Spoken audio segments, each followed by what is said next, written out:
It's time, Professor. Okay. In 2020, we've seen our world change, and we as a ESL teacher must change with it.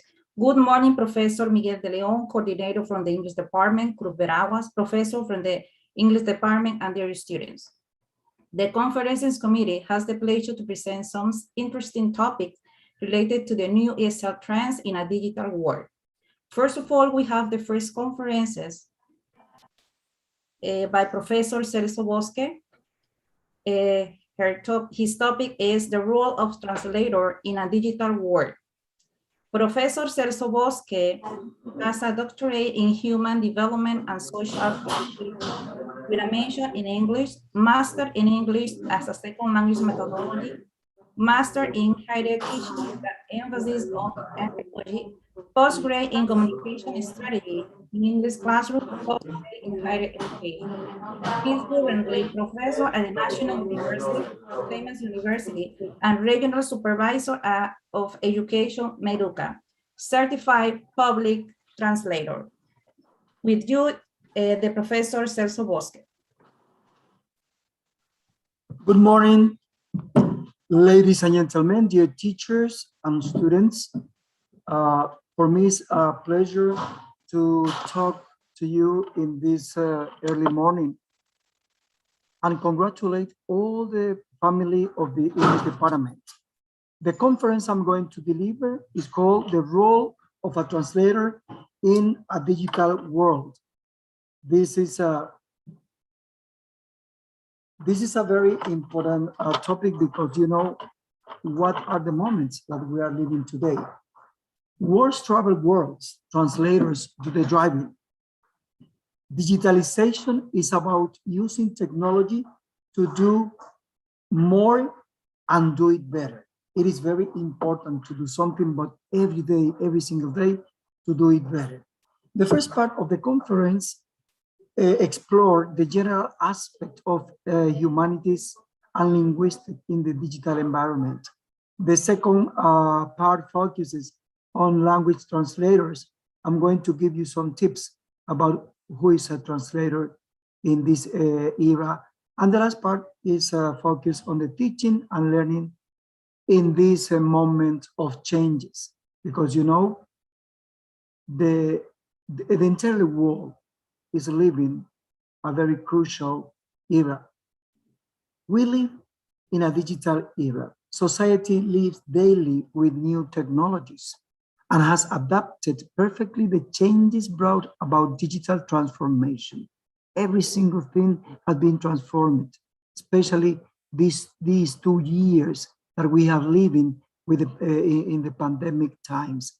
This change is in circumstances means that companies in all sectors have to be prepared because new threats and opportunities will arise. Not for me, not for you, but all the people. Technology must be present in all sectors, even if the adaptation of each of them does not occur at the same speed. The learning doesn't occur at the same speed. Many people have been adapted and adopted different kind of teaching, different kind of ways of teaching in this era. More and more events are taken about the digital transformation we have been experiencing in recent years.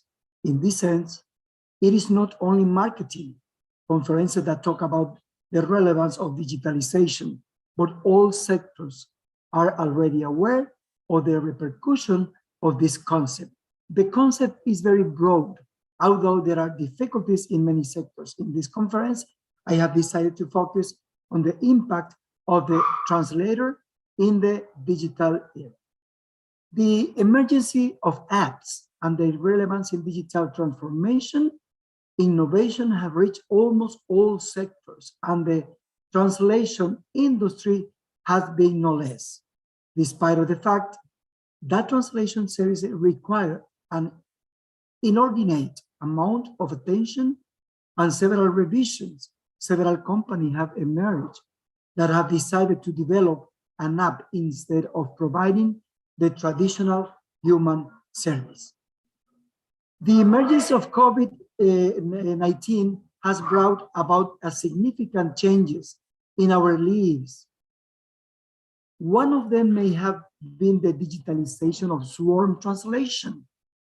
It has been a wonderful opportunity for translators to have this sworn translation because many documents have been translated in all sectors.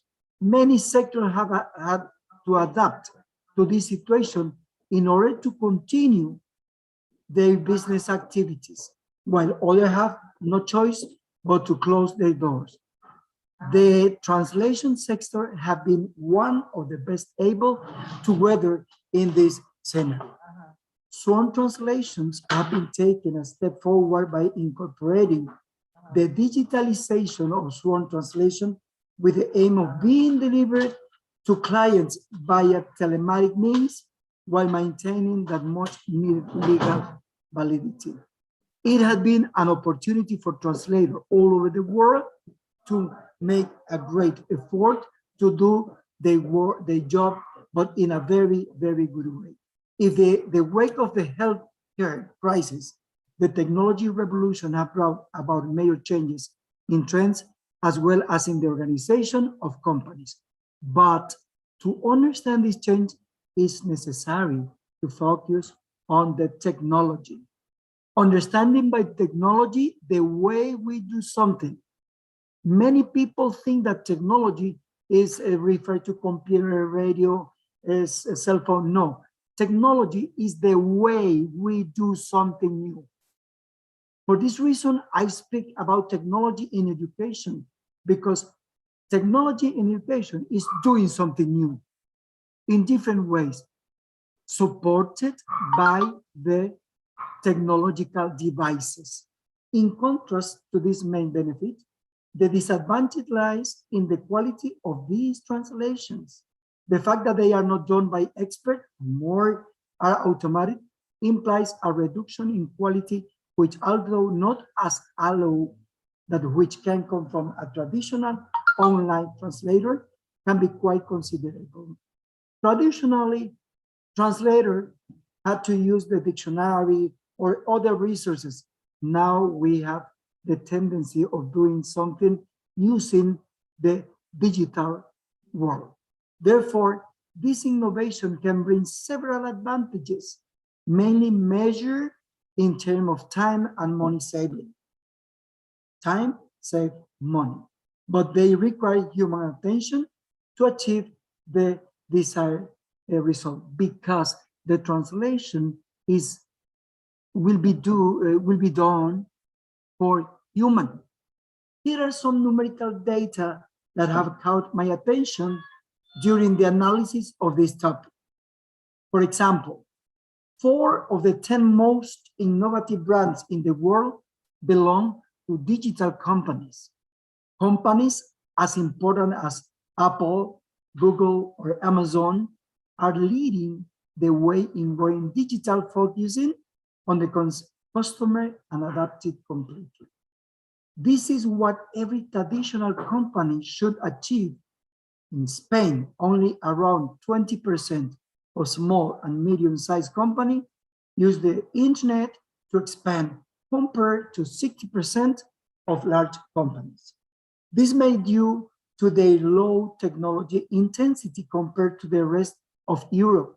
Spain is ranked 15th in terms of world economy, but in digitalization, we are down to 52 more places. In the early morning, I was watching TV and there was something new because Panama will be the place of international conference of robotics. And they said that many countries have not participated in this event because they believe that they are superior to Latin American. But many countries like Turkey is taking advantage of the technology.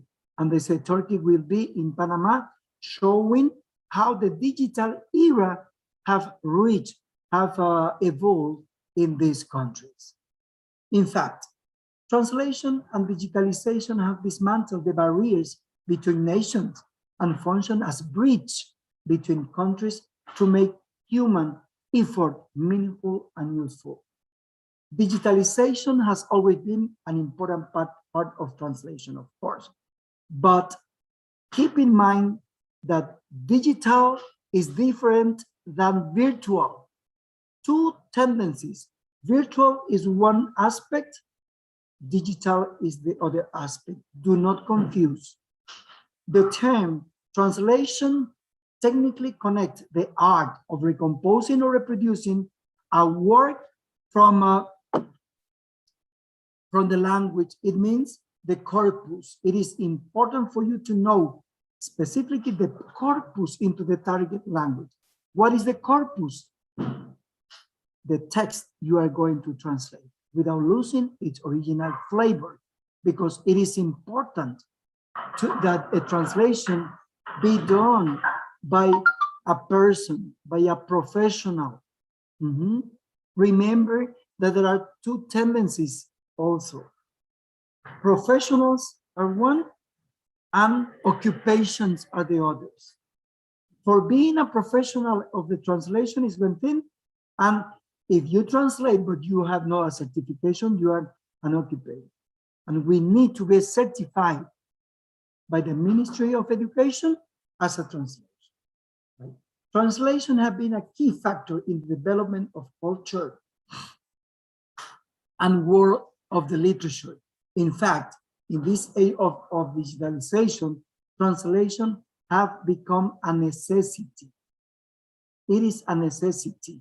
Digitalization is the use of digital technologies to change a business model and provide new revenue and value producing opportunities.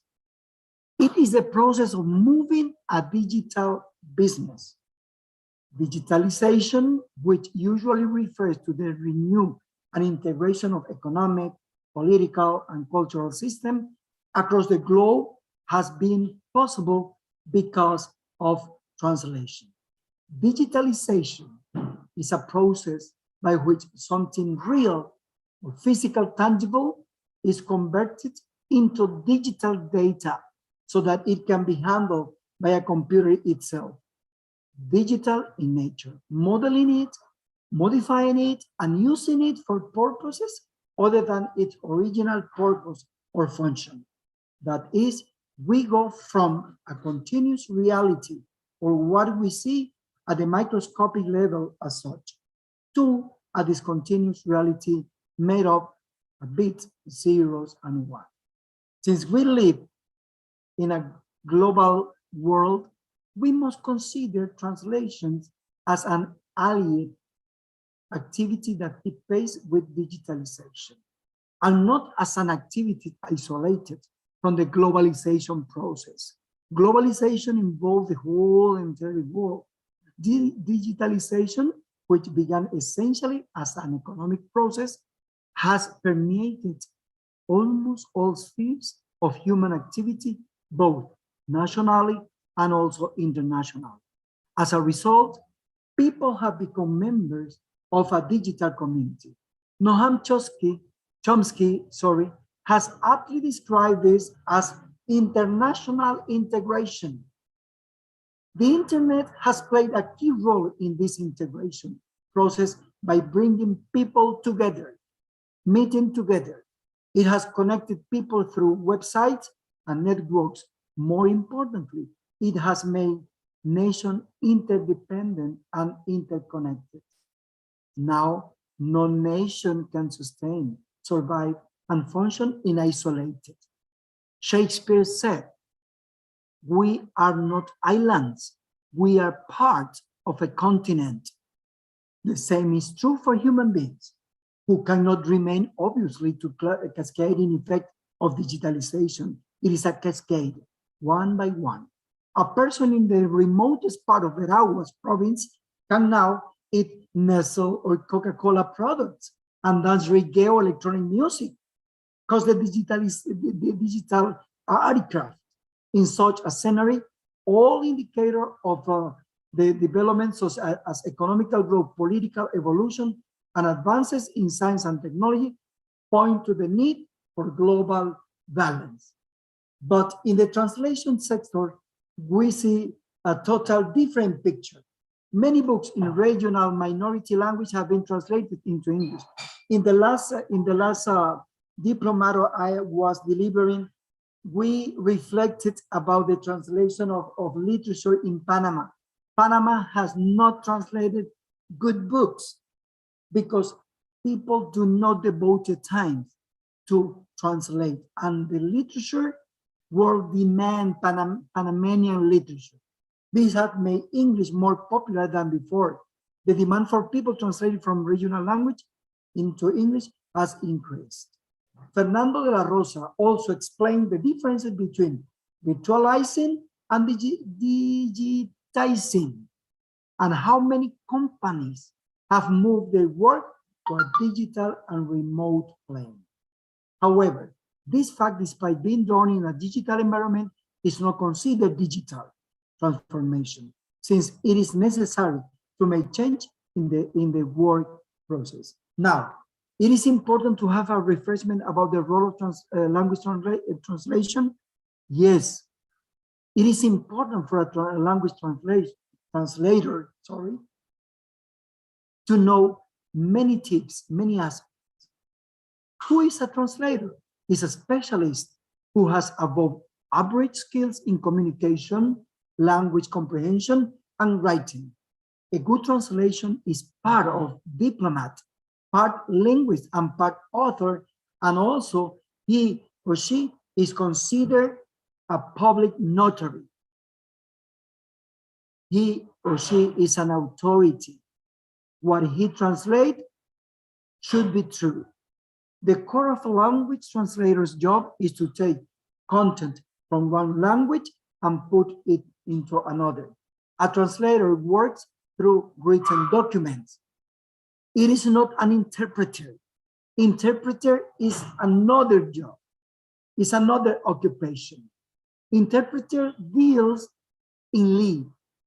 Translator deals with books, with text. Many languages contain subtle nuances, colloquialism, and cliches that don't translate directly. For this reason, a translator should be a very integrated professional, because a translator should know a lot of vocabulary, different areas of vocabulary.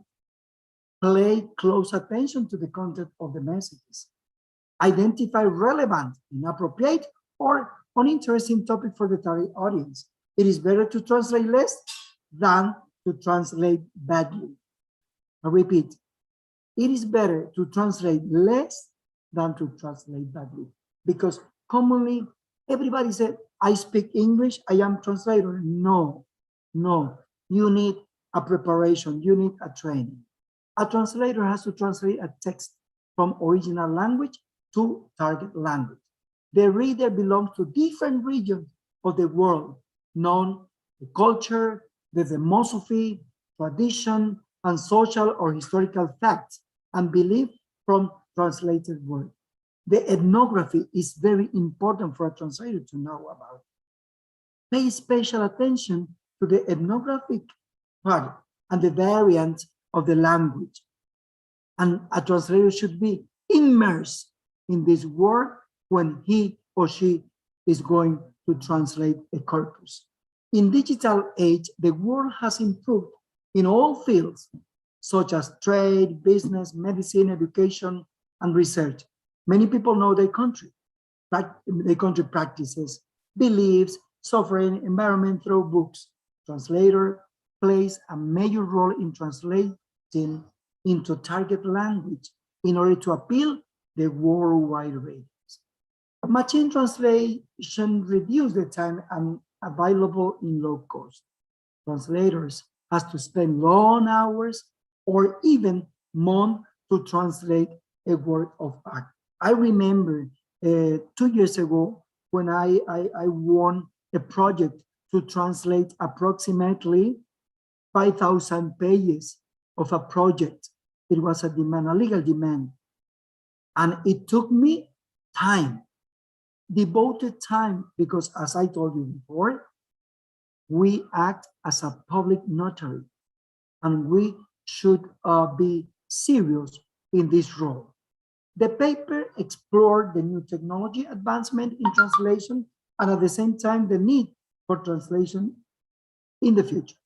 Besides, it focused on the problem in machine translation, an alternate method to meet the demand of readers and publishing houses.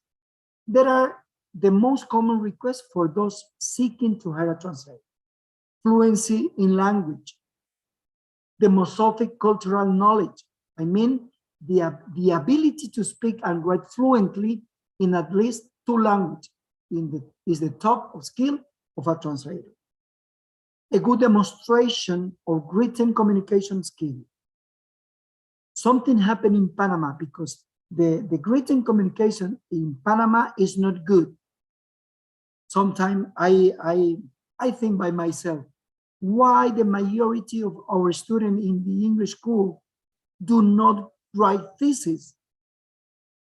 With the respect of all my colleagues, I think that students need to perform the writing skills.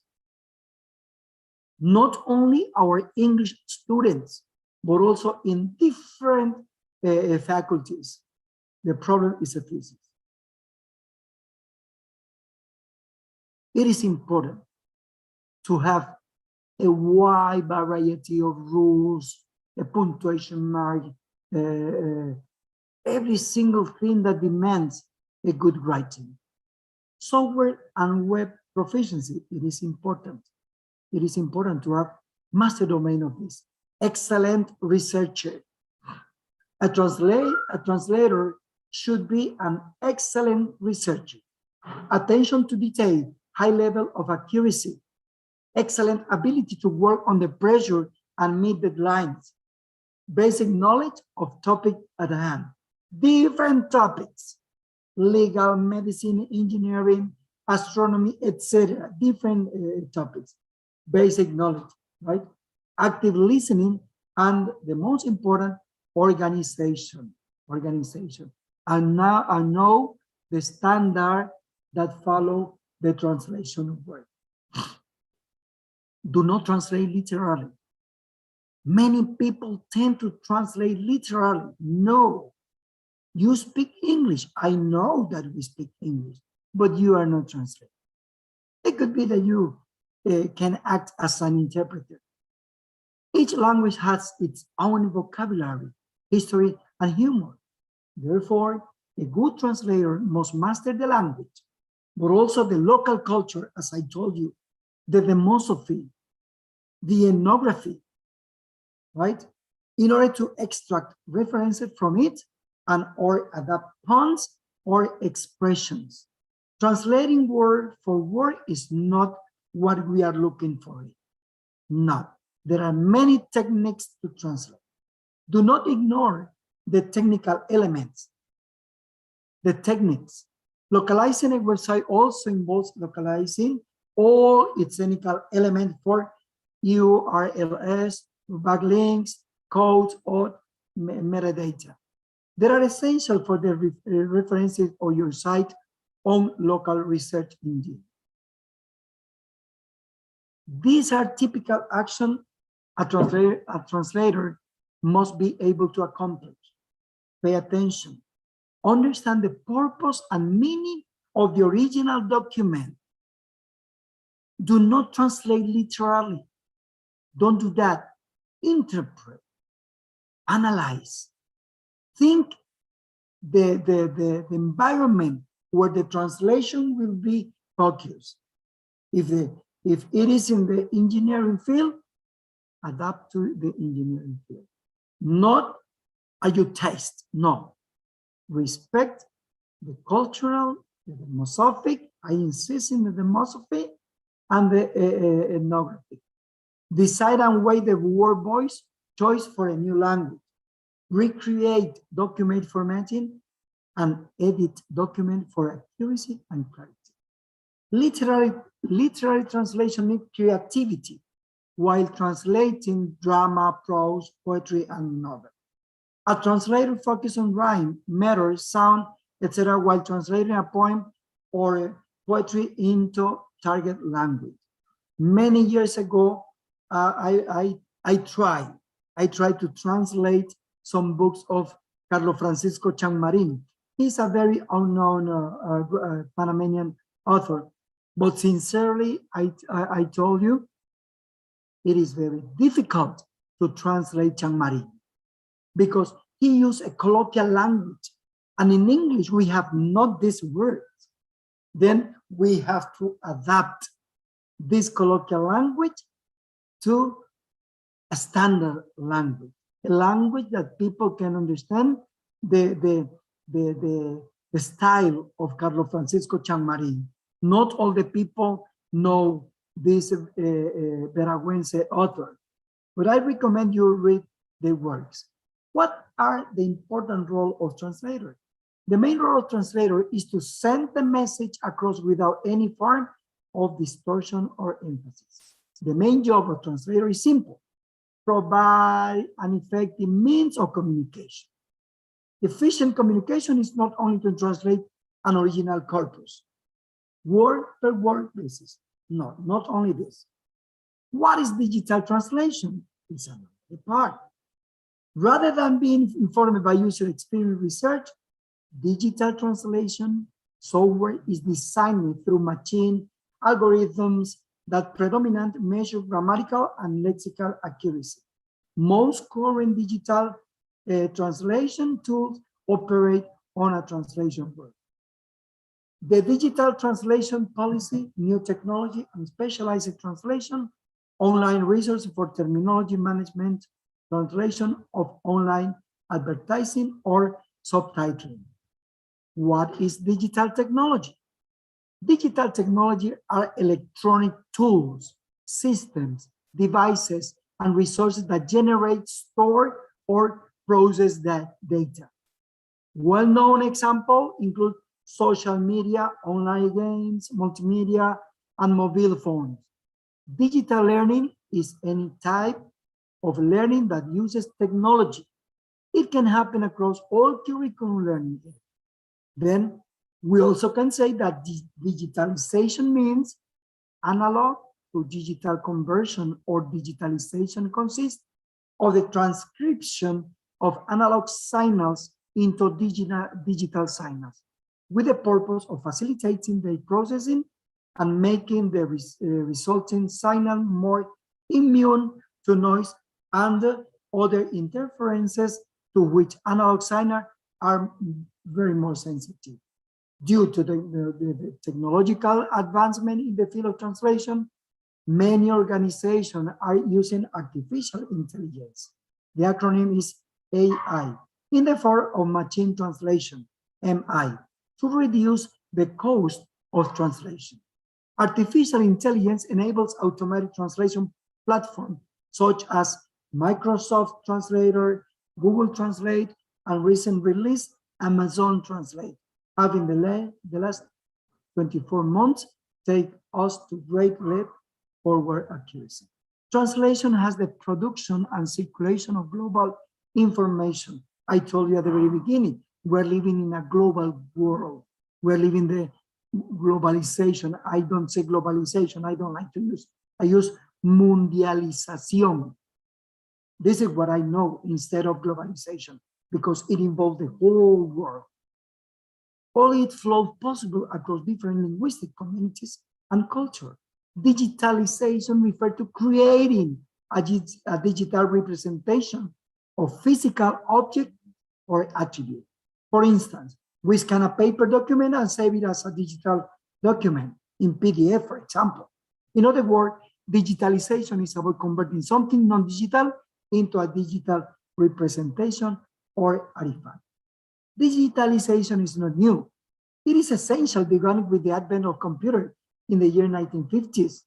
Since then, the non-stop march of digitalization has transformed nearly everything into computer, first and servers, and has changed the way we work, communicate, shop, bank, and even how we relax and entertain ourselves. But digitalization got its start back as 1679, when Gottfried Wilhelm Leibniz developed the first ever binary system. Remember when we studied at the university, the binary system, those who study science. He then authored a remarkable and well-crafted book known as The Explanation of Binary System in 1703 to help other people understand the binary system. This is very old, but now we are updating all these things. The purpose of digitalization is to enable automation, increase data quality, and collect and structure all the data so we can apply advanced technology, such as better and smarter software. If digitalization is conversion of data processes, digitalization is a transformation, more than just making existing data digital. Digitalization embraces the ability of digital technology to collect data, establish trends, and make better business decisions. There are four main areas of digital transformation. It's about technology, data, process, and organizational changes. Over the year, we have participated in, advised on, or studied hundreds of digital transformation. Additionally, we have 5 stages of digital revolution. They are development, modernization, new world economic and information orders, structural adjustment, resubordination, global integration, and smart, sustainable, mobile, and data-driven development. And I could add the new trends in education, because all the educational system had been moved, had been, how can I say, there have been an earthquake in education, because we have been changing all of our paradigms.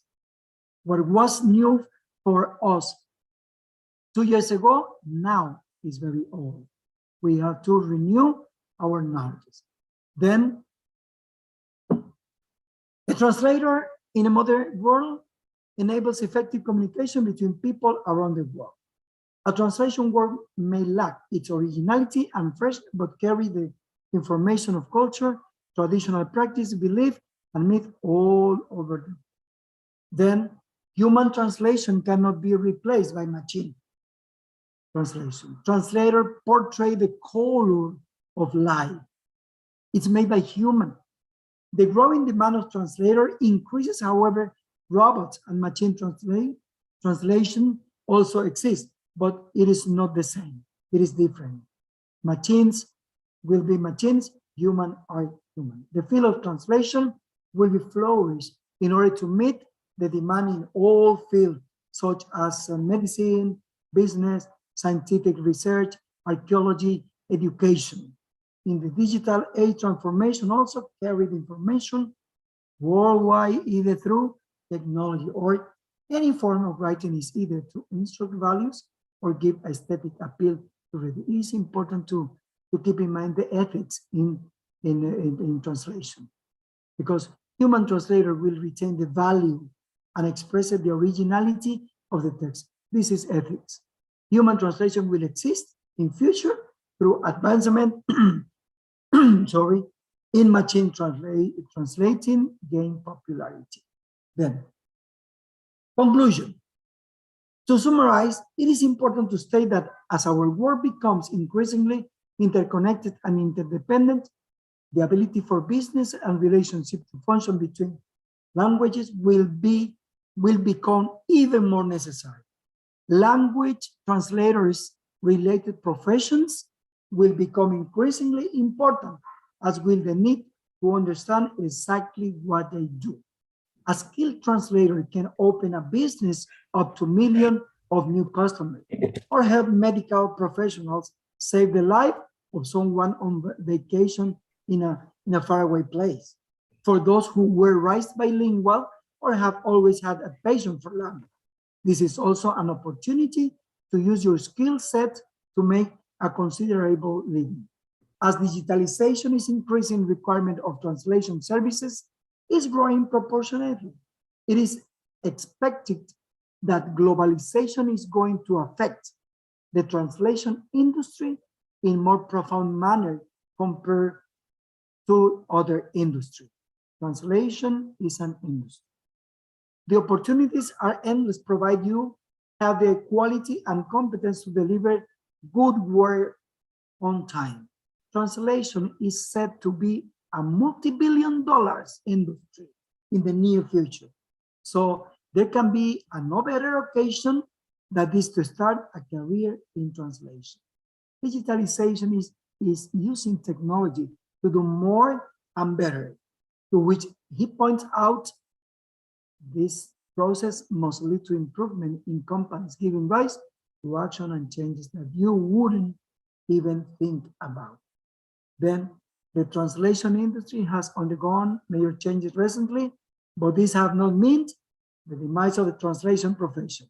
Improvement in machine translation and the development platforms such as Amazon Translate, Google Translate, and Microsoft Translate have reduced the cost of translation good enough for the demand of second. Thank you very much. Thank you, Professor Celso, for your conferences. Now the section of asking, answering begins.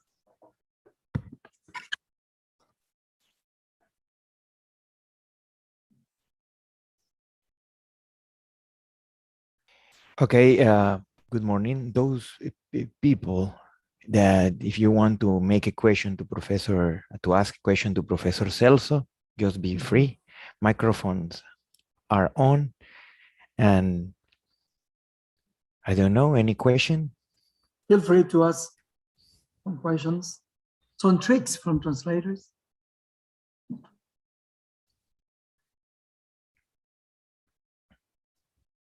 No questions?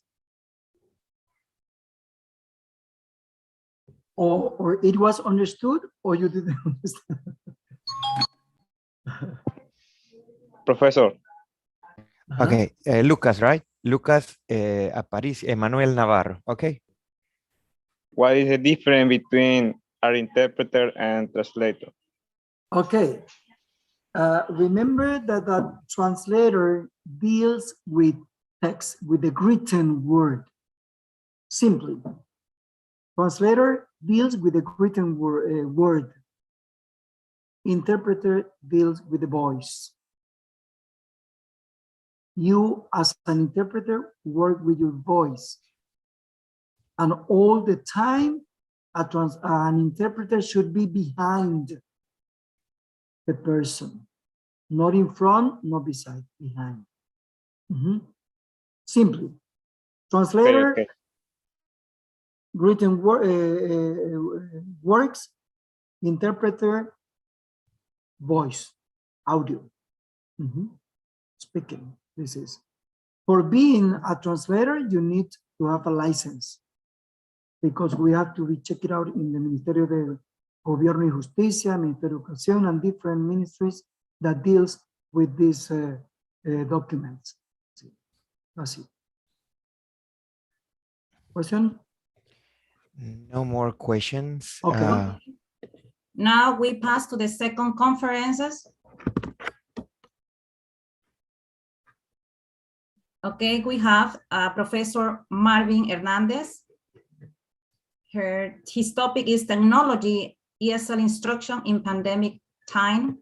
Professor Marvin Hernandez has a master in TESOL, postgrad in higher education. He is currently professor at the National University, Veraguas Cruz, and he has been in the field of education for many years. Now, with you, Professor Marvin Hernandez.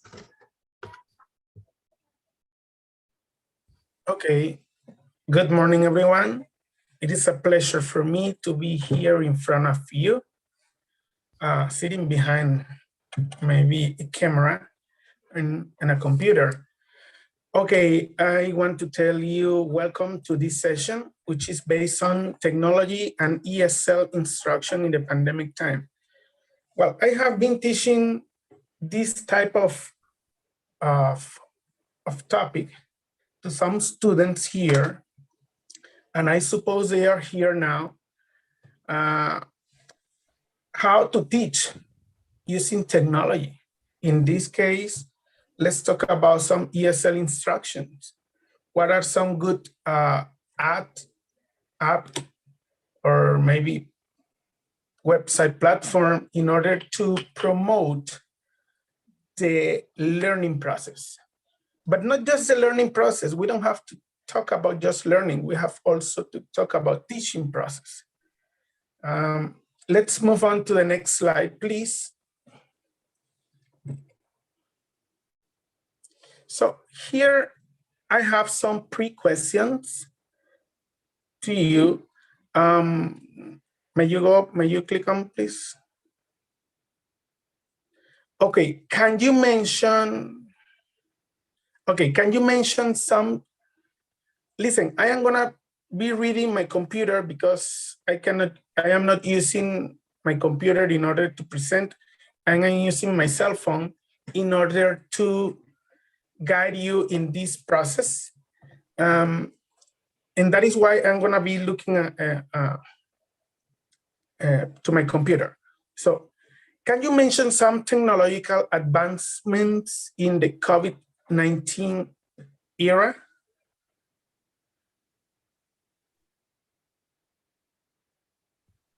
Another? Hold on. Technical issues, sorry. And you know, it happens. Okay. Okay. Can you mention some technological advancements in the COVID-19 era? No? Okay, in your opinion, what has been the most coronavirus impact on online traffic by industry? Name them. What do I mean with this? What are the most visited pages to buy? Do you have an idea?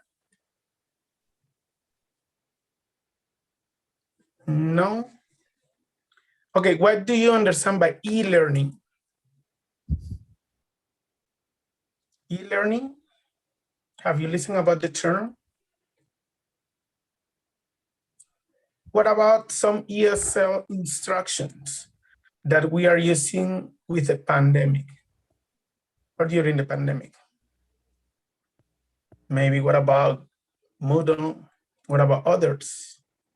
So those are what ESL instructions are. Okay, let's move on to the next slide, please. Okay, in the introduction, coronavirus pandemic has posed a significant impact on an individual's life, both negative and positive. To change the entire geopolitical policies, government has to make some efforts with the implementation of new methods of applying technology to positively impact the community and encourage ongoing activities for every individual.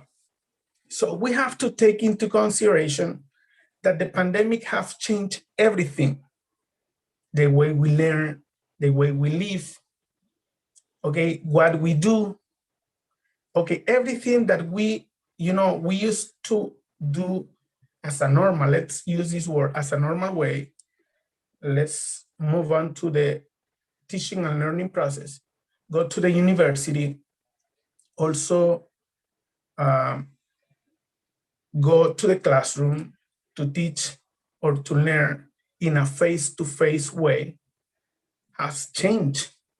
Now we are using technology, okay? And this is the effort that some institution, let's say some institution, when we talk about institution, we are not talking just about learning process or teaching and learning process. We also talk about private institutions and others, okay? And this is how the pandemic has affected the way we learn, the way we teach, and the way we do the things. Okay, today we will mainly focus on the way how e-learning has been used for professors and students.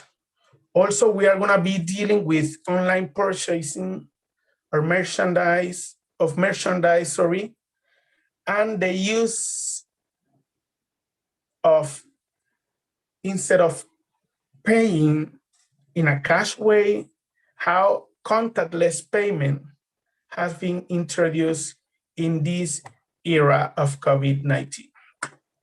So let's move to the next slide, please. Okay, technology have improved. Remember, I'm reading here because I'm not presenting. Technology have improved online shopping and robotic deliveries.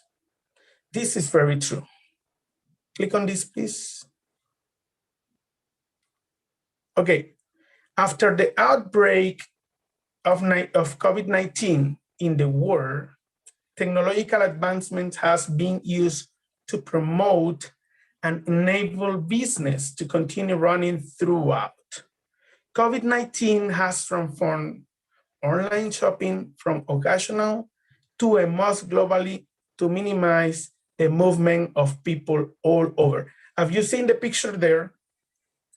There are some enterprise who introduce robots in order to deliver some,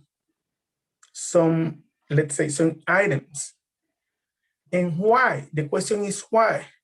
Because it reduces the contact with the person. It reduces the person's contact also, and at the same time, online shopping is enhanced.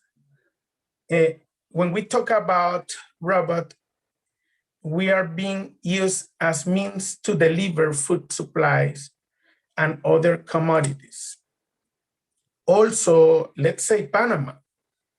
If we are talking about Panama, which is a third world or third country world, then Panama has introduced technology to avoid contact, okay, in the COVID-19 era. So do you remember the previous question on the second slide that says, in your opinion, what has been the most coronavirus impact on online traffic? In other words, what are the most visited pages to buy? I am going to show you in the following what are the most visited pages according to a Comsquare-based, okay, company. Go ahead. Okay, as you see there, supermarket, 161% has right. I mean, it has right 161%. Media, 80%. Telecom, 32%. These are the most visited pages, okay? Marketplace and tech, retail, 15%, bank and insurance. This source is based on 2020, but today in 2021 has changed things for sure. And I know that you all, or most of you, have done a transfer. You know, you have transferred money from one account to another, maybe to buy things. Okay, so maybe it is gonna be higher, but according to that sort, it is the percentage that it has rise. But there are some others. There are some others that has changed.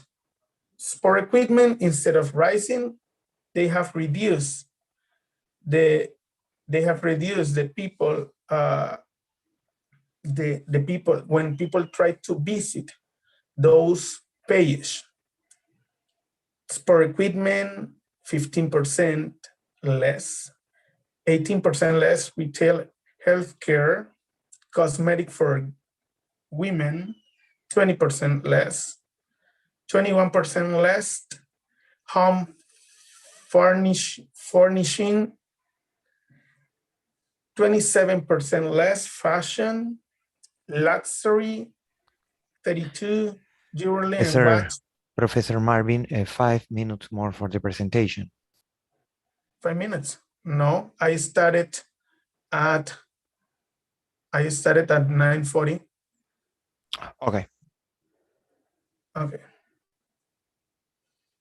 And tourism and entertainment. Those are the most and the less visited pages during the pandemic time. Okay.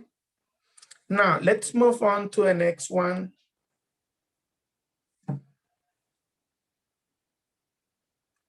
Okay, technology has accelerated digital contactless payment. I know, as I am telling you, some of you, or maybe all of you, have used when you need to transfer money to another account, you have used it for sure. So payment through cash is discouraged during this pandemic time to prevent the spread of the coronavirus to those who are not infected. Also, technology in the different countries have employed the use of soft money or contactless payment to pay for any service. Here in my house, I pay water, the services, electricity, internet, and all of those services through transferring money. Different platform has been designed to allow online purchase and marketing of goods and services effectively without the physical engagement of customer. For sure, this has brought a lot of, new things. Those stores that didn't have the opportunity to collect the money through transferring, now they implemented that type of payment in their platform. Okay, and this is good because in this way, technology has brought a lot of implementations. And this is one of during the pandemic time, this is one of the most used nowadays. Okay, next, please. Now let's move on to remote working. When we talk about remote working, sometimes we think that we are just talking about teaching. No, we are not just talking about teaching. Teaching is part of this remote working. But in this case, it also it is also used for companies, private companies. Since the outbreak of COVID-19 pandemic globally, many companies and business organizations have split their workers to work from home to prevent direct contact and mingling with other work staff.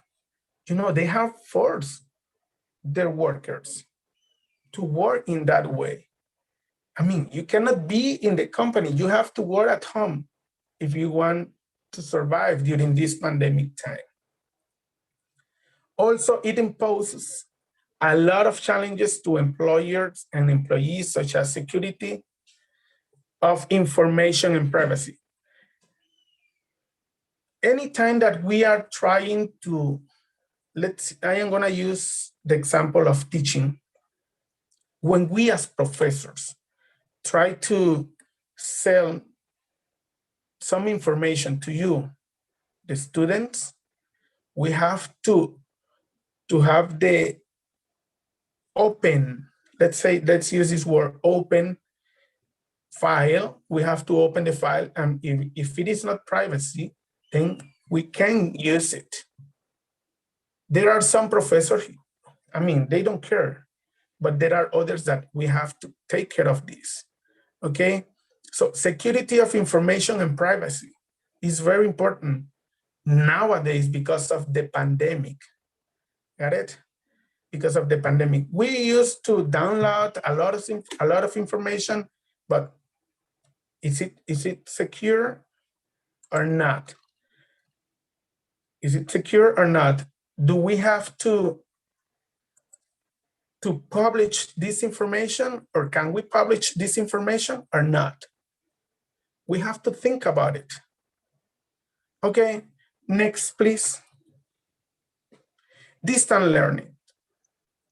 And this is also another remote working, okay, remote working activity. And nowadays, it has been, you know, like growing up a lot. Even, you know, elementary schools are using this. Junior and high school are using this.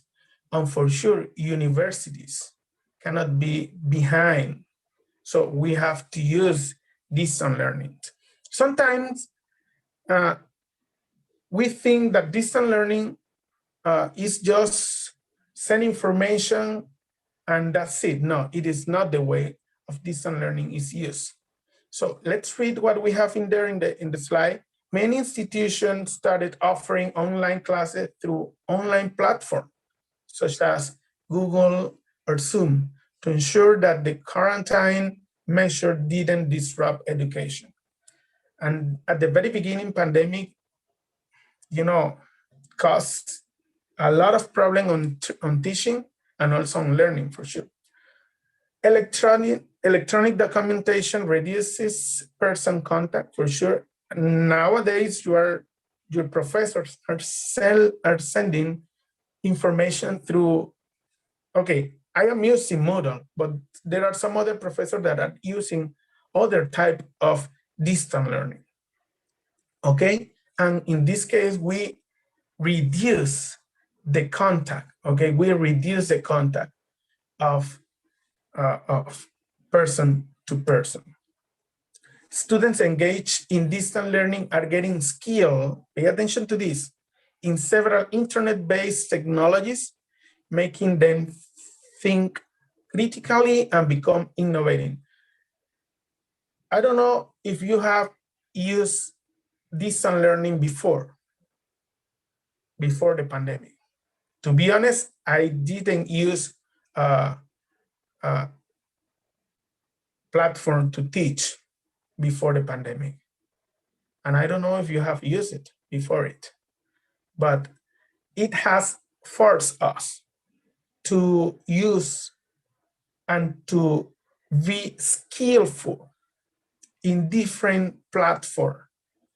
With this, I've learned how to use Edmodo, how to use Google Classroom, how to use Moodle, and others for sure.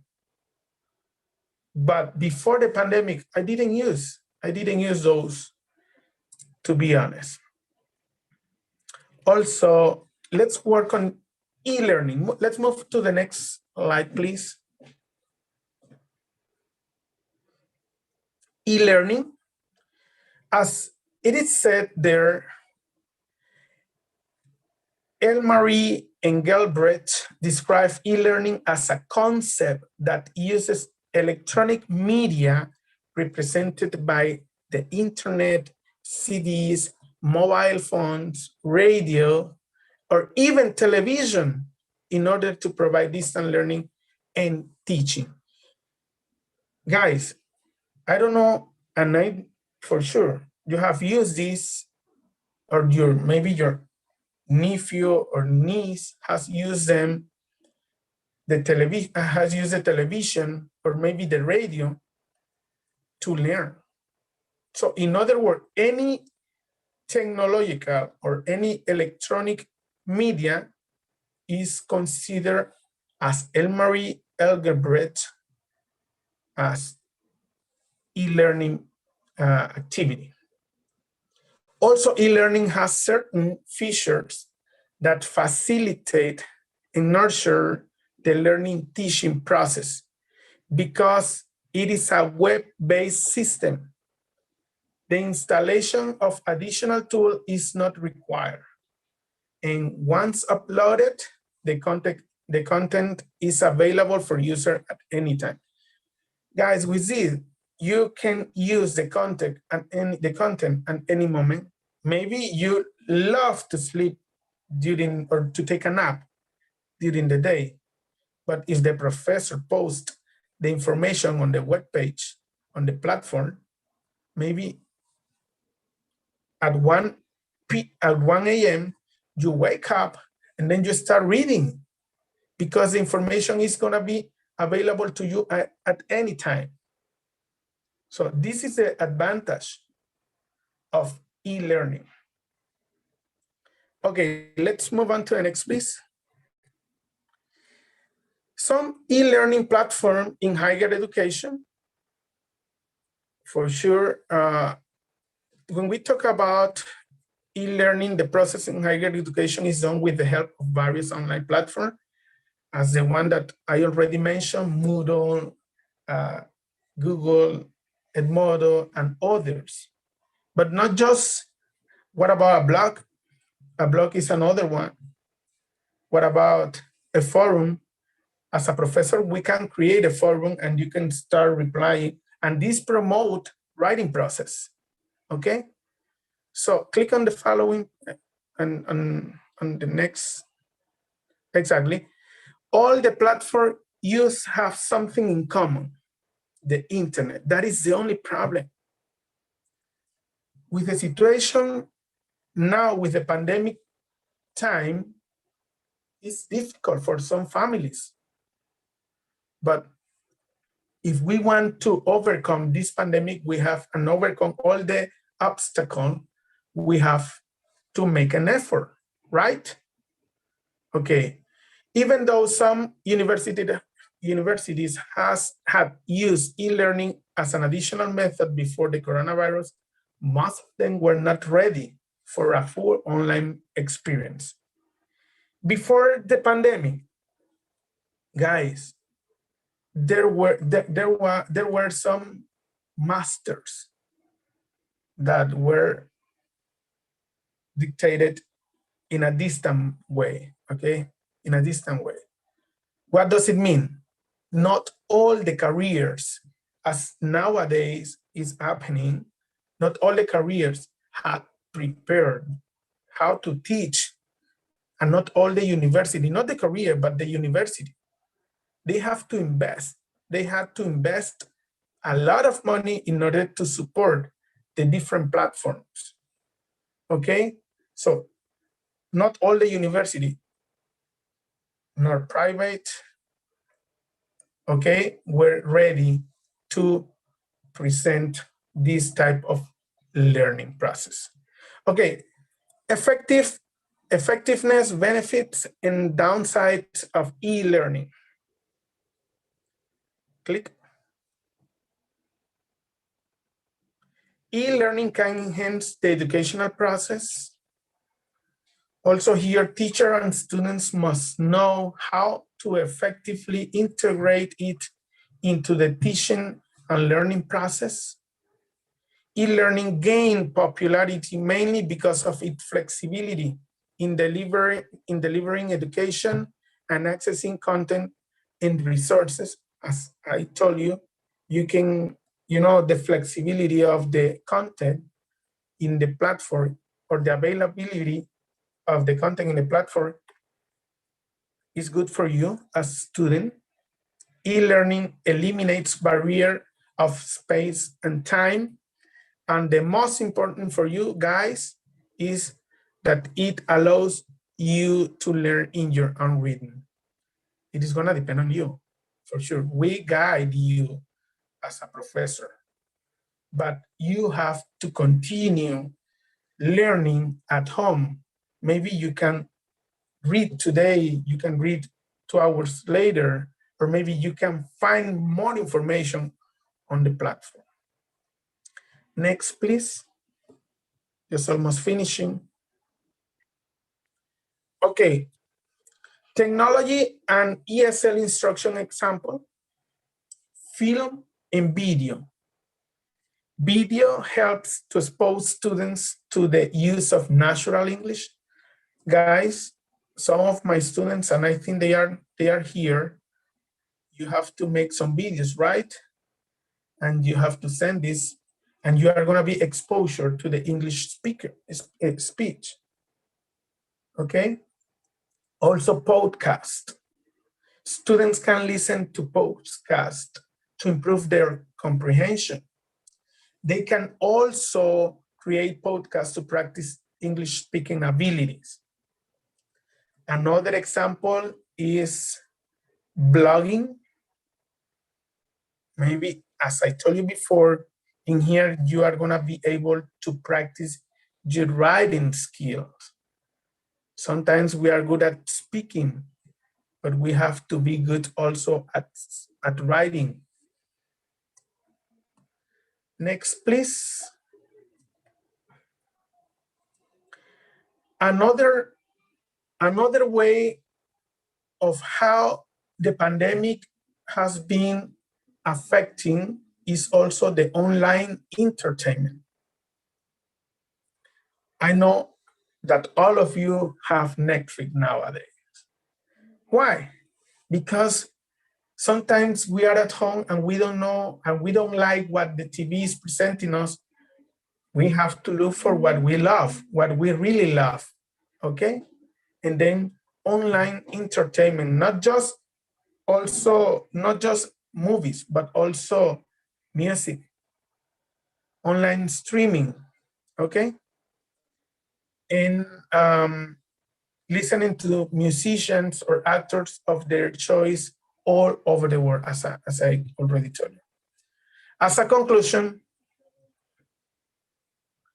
the rise of the coronavirus disease has gradually led to changes and in individuals' life in both positive and negative ways, for sure. Equitable access to the application of various digital infrastructure has been considered to be essential right now. Previously, we go to a classroom and that's it, okay? Face-to-face teaching.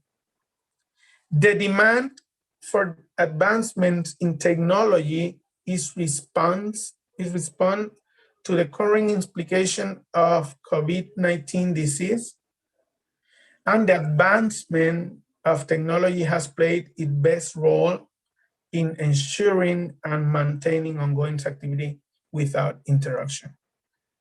Can you imagine stop 2 years of learning?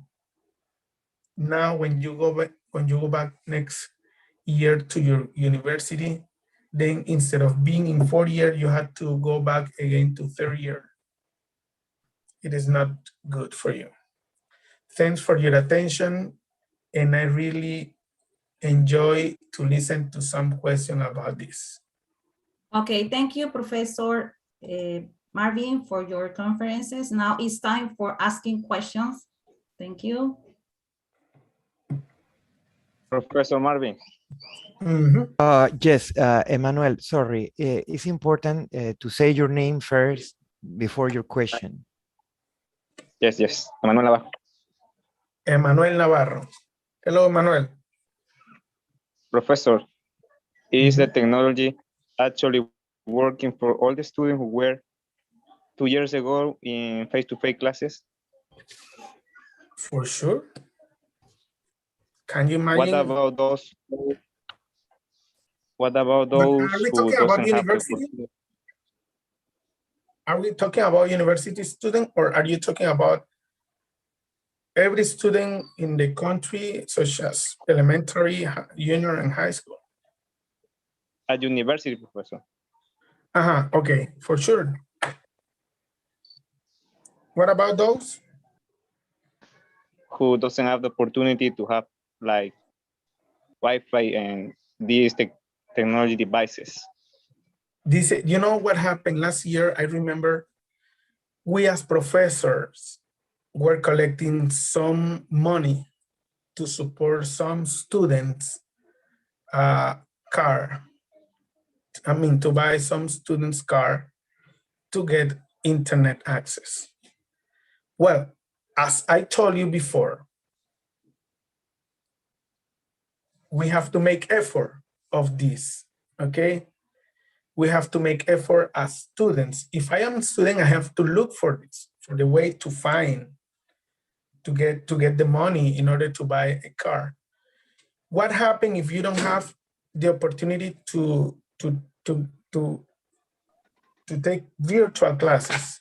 Then maybe you are gonna be in trouble, because next year, can you imagine next year you're gonna be, instead of 4 year, are you in 4 year, Emmanuel, right?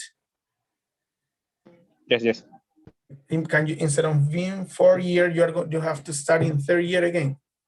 I think that you are adult and we understand what is the best for us. Let's see. I think if the student is taking classes, for sure, it is working. But if the student is not taking classes, that is a government problem. That is not, because we as professors, we are doing the best. And as I told you last year, I remember we were collecting some money to buy some cards for you, for some students. Did I answer your question? Emmanuel? Thank you, Professor Marvin. It's time for a question. Time for question is up. Really? Yep. I think that I have more time. Okay, Professor Nora. Okay, it's time for the forum.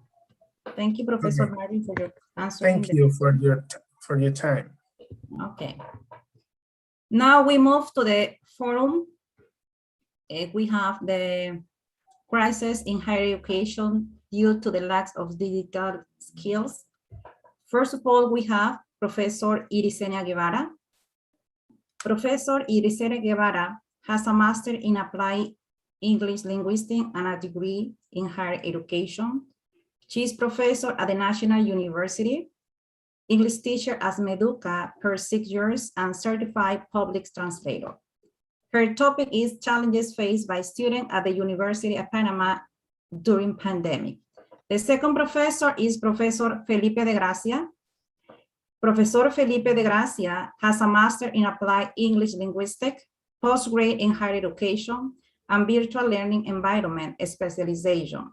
He is currently professor at the National University, Udallas University, and Oteymas University. He has worked as an English professor for 21 years at the Ministry of Education. The third professor, we have Laira Cherubin Núñez, has a master in linguistics and didactic of English languages, master in applied linguistics in ESL teaching and higher education specialization. She has been an elementary education for 7 years and 2 years in higher education.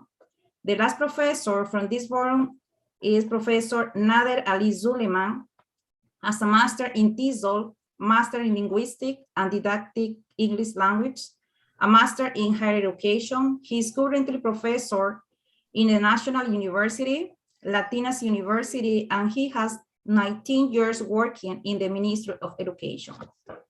The first professor that is going to explain is Professor Irisenia Guevara with the topic, Professor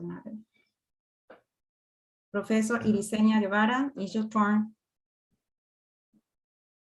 Okay, challenges faced by a student at the University of Panama during pandemic. Professor Irisenia, it's your turn.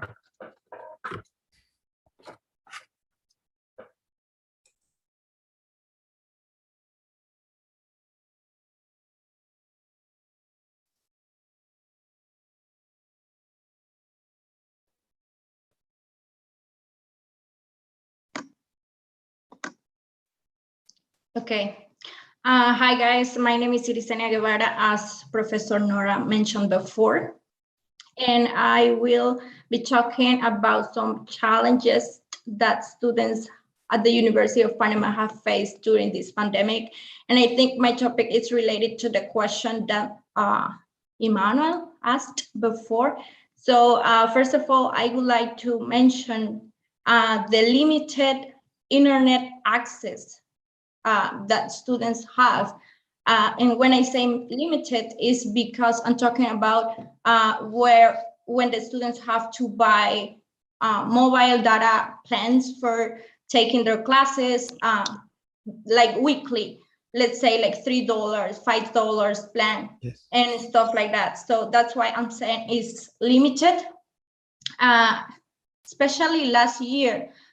This year, I think companies are having these unlimited plans for like 7 days, but if a student is taking at least 3 classes per day, they will end up, you know, like not having internet at all, because what it happens is that the internet gets so slow that it's impossible to access to the classes.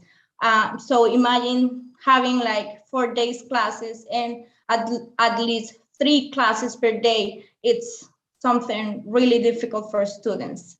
And the second major thing that I would like to mention is this variety of platforms that professors are using for teaching. Like the university hasn't selected one single or one official platform for everyone to use, but instead it's paying like different platforms. For example, the university is paying for Google, the university is paying for Moodle, which is UP Virtual, and also it's paying for Teams or Microsoft. So we have this variety of things, and especially last year, students were struggling because if they had 5 students, 5 professors or 5 classes, they were supposed to at least have 3 to 4 apps in their phones. And on top of that, they had to work with their phones because most of them didn't have computers or laptops and other equipment. So that was a really, really bad situation. And I think this year, probably it's getting better, but still is bad because I was in the contest yesterday, and a student was texting me like, "Professor, I cannot enter to the game. I'm having internet issues." And so the internet, it's, even if you have like unlimited mobile data plans, still it's a big problem for having so many video conferences during the day. So those are 2 things that I wanted to mention to start this forum. Thank you.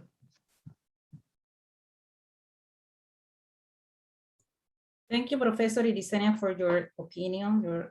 Now we have the second participant, Professor Felipe de Grasa, with the topic, Professor and the New Role in Pandemic Time Through Technology. Professor Felipe? Good morning, everyone. Can you hear me? Can you hear me? Yes, Professor. Yes. Okay, I would like to share. Good morning, everyone. I really appreciate everyone's presence here.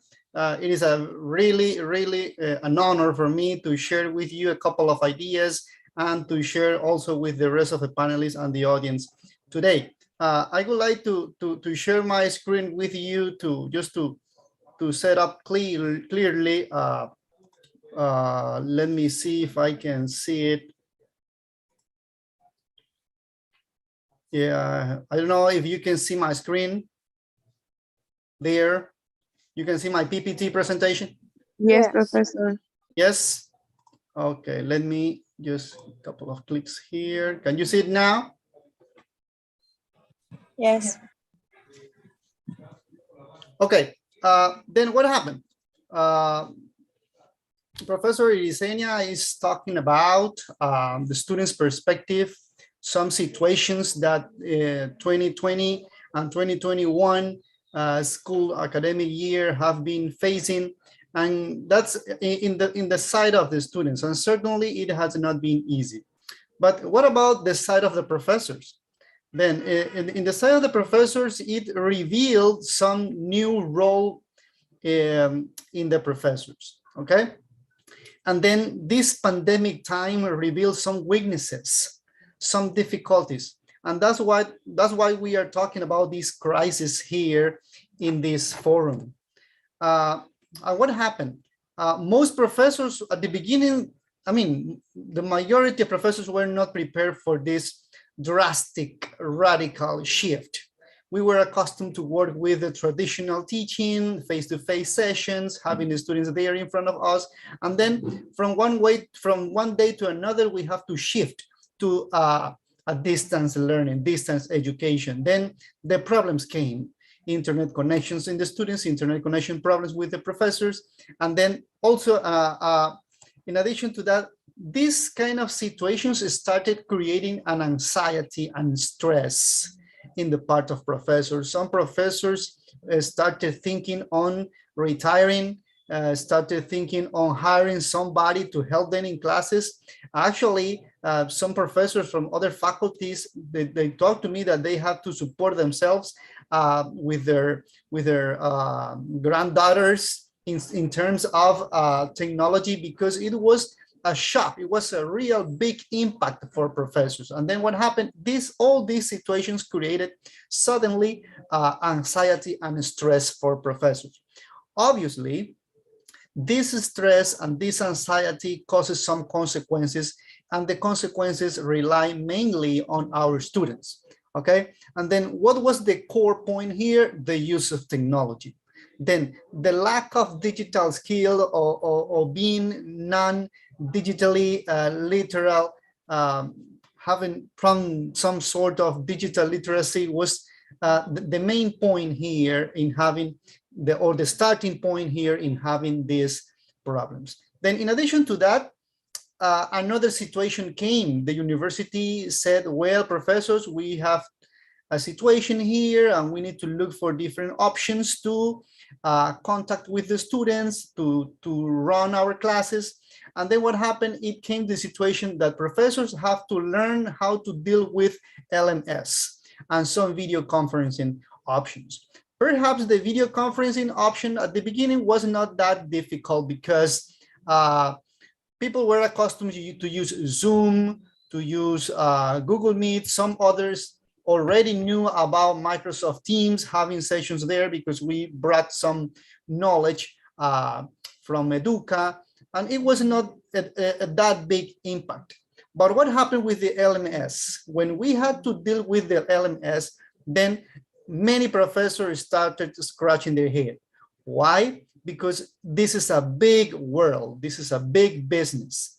And then what happened? Professors were confused. Well, what can I do? Then I said, well, I know how to use Google Classroom. And somebody said, well, I have my blog. Somebody else said, well, I know how to use Moodle, or I know how to use Educativa. And then, and so on and so forth. Then it was kind of a confusion because the impact was so big, and there was so much information to go over, and then it was difficult for the professors. It was kind of a barrier that they had to go over and cross over. Okay, so these two options, technological options, became a real mess for many professors, not only in our faculty, but in the other faculties of our regional center. Okay, then in addition to that, another situation came. Professors had to make pedagogical adaptations. The way we were teaching, or we were accustomed to teach, having our students in the same physical space, having at the same time, specific days, specific hours, it drastically changed. Then we have to make adaptations because pedagogically speaking, teaching in distance is sort of different. And then, unfortunately, some professors had the how can I say, they thought they could continue with the same way of teaching, but in this case, through distance education. And then the results were not the ones expected. Some situations came out by part of the students as a consequence of the pedagogical adaptations that professors took. Okay, so it was another situation. Professors realized that the way we were used to teach in face-to-face sessions suddenly was not that effective as when we were having the students in distance education. So of course, professors provide the content, provide the information, the explanation, deliver the classes, deliver the activities, assess the activities and everything, but in a different way, okay? Then changing into that new way was another drastic situation. So we have to deal with these events in the academic year 2020, well, mostly in the academic year 2020 and somehow in the academic year 2021, okay, the pedagogical adaptations. Then what happened? As a result of all of these situations, at the beginnings, to be honest, the students were not well engaged, okay, because of different reasons. Professor Yesenia mentioned that some students have internet connection problems. Some students were not accustomed to deal with digital documents. Some students, they were not accustomed to be in touch with the digital devices in order to access the new content, the new information, and some of them didn't know how to use the digital devices for downloading or uploading papers or documents, assignments, workshops, and etc.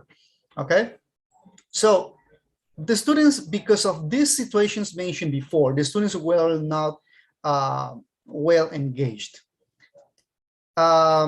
in the part of the professors. Okay, then say, for example, for Professor Felipe, it was at the beginning a very drastic, radical change from one moment to the other.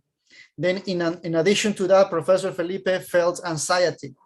Okay, after that, in addition to feeling anxiety, Professor Felipe had to sit down and study how to manage, how to handle LMS, which is Learning Management Systems, okay, provided by the university or outside the university. And in addition to that, Professor Felipe had to do with the video conferencing in order to engage the students, okay? So it was difficult. Then what to do? Professor Felipe, sorry, a few minutes for finishing the presentation. 1 minute, okay. Yeah, 1 minute. Thank you. Okay, thank you very much, Professor Nora. Then what to do? Well, in the term of professors, we need to go all together through a common objective. Our common objective is to master technology in such a manner we can engage better our students. Then we can create a collaboration sessions in which we can have a peer-to-peer learning, okay, by part of the professors, and in the same way include the students. Learn how to deal with new learning management systems, or at least the ones that the University of Panama provides. Then in addition to that, very important for all the professors, motivation. Motivation is extremely important here, because in that way, in the way professors feel motivated, they are going to do a better job, okay? And then of course, we are going to avoid burnout in the part of professors. Then also, in the way I feel intrinsic motivation, I am going to feel myself competent, and of course, I am going to improve my remote teaching. And finally, we need to empower professors, empower the teachers. How? Providing extra seminars. We know that we had seminars in the academic year 2020 and in the academic year 2021, but now professors need to feel motivated to put that knowledge into practice. Then thank you very much for your attention, Professor Nora. Thank you for the opportunity. Okay, thank you, Professor Felipe, for your presentation. Continue with this. Before we continue with the third presentation, we have to mention that the students that participate have there are 5 mobile cards at the end of the, if you ask question, it means at the end of the forum, you have the opportunity to ask the question, and probably you win a mobile card. Thank you. Now continue with the Professor Laida Nunez, the topic lack of internet access on university branches. Thank you. Now to Professor Laida. Morning, everyone. Good morning, students and professor. Okay, I'm gonna share with you some experiences and some difficulties we were facing during these 2 years. Professor Laida, problem with microphone.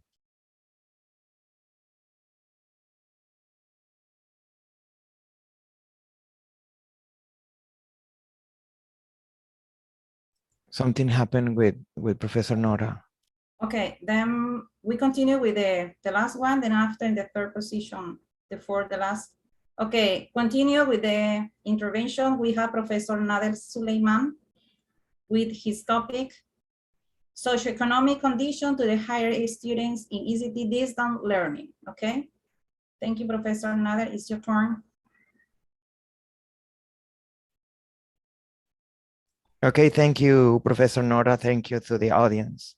May you hear me? Yes, very good. Yes, okay. My topic is about socioeconomic conditions to higher education in ICT distance learning. People, COVID crisis isn't a before and it's an after. It's a point on inflection that we can perceive in the lack of equality in economical terms. First of all, I need to communicate that technology is a business. Of course, it's a business. Check it out.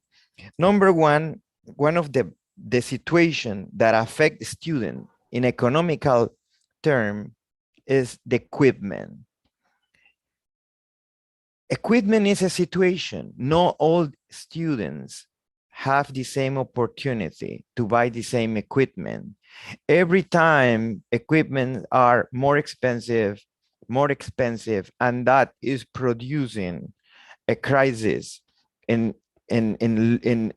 different fields in education, because there are not equality. There is not homogeneity in the opportunities to learn. Equipment is a problem. Then, because I remember last year, iPhone 10 changed the software, the iOS, and the software produced a new software, and the equipment now is not, it is not able to run the new software. What happened? The manufacturers are producing equipment with a very short life of use, and that is producing problem with the student. The second point is the connectivity.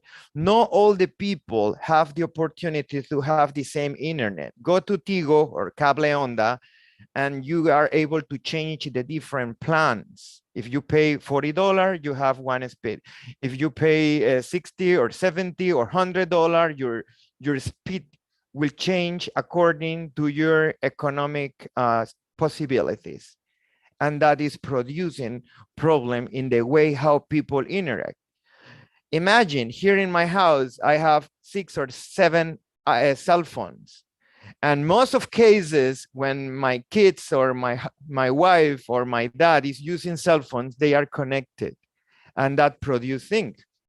What happened with those students that live in distant areas with the internet possibilities? Affect how they interact. The third point is the maintenance. The maintenance of equipment. What happens if you have a problem with your laptop or with your cell phone? Do you know how much is the price of one screen? Right? That affect the way how people, or the possibilities they have to, you know, to have equipment in good condition. And the second and the fourth one, actually, I don't know, the seniors, they know about the Grammarly. People are using Grammarly for thesis or different, for a professor, for plagiarism, etc. Do you know how much is Grammarly, a Grammarly account? It's not expensive. Yes, it's very expensive. What happened with those students that they don't have the possibility to have money for software? Imagine I am a software designer. I'm designing per 4 or per 5 years software. To upload the software for free? No, software has prices. As the same way you work, the software designer, they have or they need to earn money, you know, for producing a better quality software. And this is a situation. And the 5th point is the knowledge. For example, I have a dream. I would like to design in CorelDRAW or Photoshop. I don't know how to use it. I have to pay someone because I'm not YouTube self-learner oriented. So that is producing problem. So number 1, equipment. Number 2, connectivity. Number 3, maintenance. Number 4, software. And number 5, knowledge. And that happened to the professors, and most of cases, our students are affected by that situation, because those students with more possibilities to have a better equipment, they have more equipment, they have Grammarly, they can copy paste, they can reword, and they have the possibility to present better workshops and better assignment. That is my point. I don't know if you agree with me. It's a very polemic. It's very polemic because actually, I know technology is an advantage, but what happened with those students that they don't have the same possibility? So it's producing, you know, it's producing more distance according to the socio-economical situation. Sometimes ICT is good for others and it's not good for others. That is my point. I don't know the other people. Thank you. Thank you, Professor Nader. We continue with the Professor Laida. Professor Laida, are you ready? Good morning. Thank you. Yes. Okay. I'm sorry. This is an issue with the internet. Okay, so as I was saying, the problem in these university branches is the internet access. So these students are facing this problem because they don't have access in these isolated places. So what are the isolated places? For these university branches, we have Cerro Puerco, we have Guabal, we have Cerro Puerco, Guabal, Sitio Prado, and Cañazos. They are for the branch where we are teaching English. Okay, so this is the main problem in those places because they cannot connect to internet to have access to any technological tool. They cannot be part in a group in the platform that we are using now, which is Moodle. They don't have access to those technological tools that make them to do a better job during the classes. Okay, so the problem in here is that they need to spend around $20, let's see, $20 per month to buy internet or to have gigabytes, but this data is limited, so they can have maybe WhatsApp, but they cannot, if they have access to another tools in the internet, it will consume their data. So sometimes they need to decide between or choose between food or phone cards. And this is a situation that is not only in Panama, this is a situation that is happening around the world. Not all the students have access to internet, and some of their family have lost their jobs. So this is the problem, as I said before, and I'm gonna present you some possible solution for this. But let me explain you the experience we have been facing during these 2 years, as I said, during this pandemic time. The students who belong to Sitio Prado, Guabal, and Cerro Puerco, they receive their content by modules. Those modules were sent in at the beginning of the semester, and the professor told those modules at the end to grade their assignments. But in Cañazas, they were working using WhatsApp. The professor had the opportunity to record the classes and send the video or the tutorial through WhatsApp. And the student could interact with the professor using WhatsApp to send us the assignment back. But some of the students from that area, specific area, they live far from the town, and they needed to send the information in another way, so they don't have access to this internet. So another problem that we face is that some students do not have access to electricity. So this is another problem we were facing. So the possible solution for this, because student says, well, I don't have internet, or maybe the question is, how should I do if I don't have internet access, if I cannot use any technological tool to create my assignments or my work, the work that the professor sent, or I cannot have access to the platform if I don't have access. So this is the main question or the main problem students think. So, well, let me tell you that there are some applications that you can use with your phone. You can use with your phones, and you don't need to have internet to work with those applications. Why? You need to have internet at the beginning to download applications, and you can work with them offline.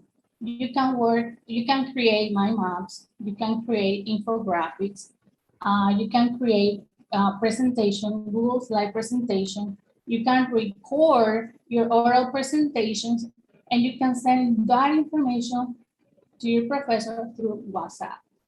You can transform this infographic or mind map into a PDF document, and you can share the information to your professor.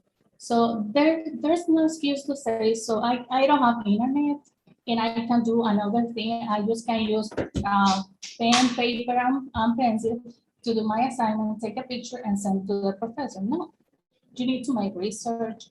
You need to investigate. You need to search what tool can I use, and I don't need to have internet to make use of this. So this is one possible solution for the student. And the second one, and this one, the offline application or apps that we have on your phones. So you can use it online, as I said before. And the second one is that if you have a computer, you can activate offline Google Chrome extension. So you can do your written work using Word. You can do Google Slide. You can do many things. So the thing is that it's easy to say, well, I don't have internet and I cannot do anything, and I'm gonna use only my paper, my pen, and that's it. No, because we are in a digital world and we need to try to be competent and we need to try to be better. So this is the solution I wanted to share with you. And just make research. You can make research and you can get all these applications. There are a bunch of them that you can use. And believe me, you will present good job to your professors. Thank you so much. Thank you, Professor Laira. Now, in the same order you present the topic, you are going to present the possible solution for your topic. First of all, Professora Irisenia, second, Professor Felipe, third, Professor Nader, fourth, Professor Laida. Thank you. And remember, at the end, questions.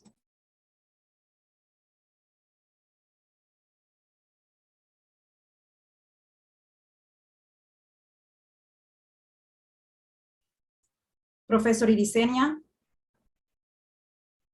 your microphone. Professor Nader, you wanted me silent, always. I was trying to speak and I couldn't. No, don't say okay. that. Okay, well, my suggestion for the university, and in order to help our students reduce the mobile data consumption, could be selecting one specific or one official platform for teaching or for video conferencing, because that would help students and that would help professors to, to explore a little bit more the app or the platform.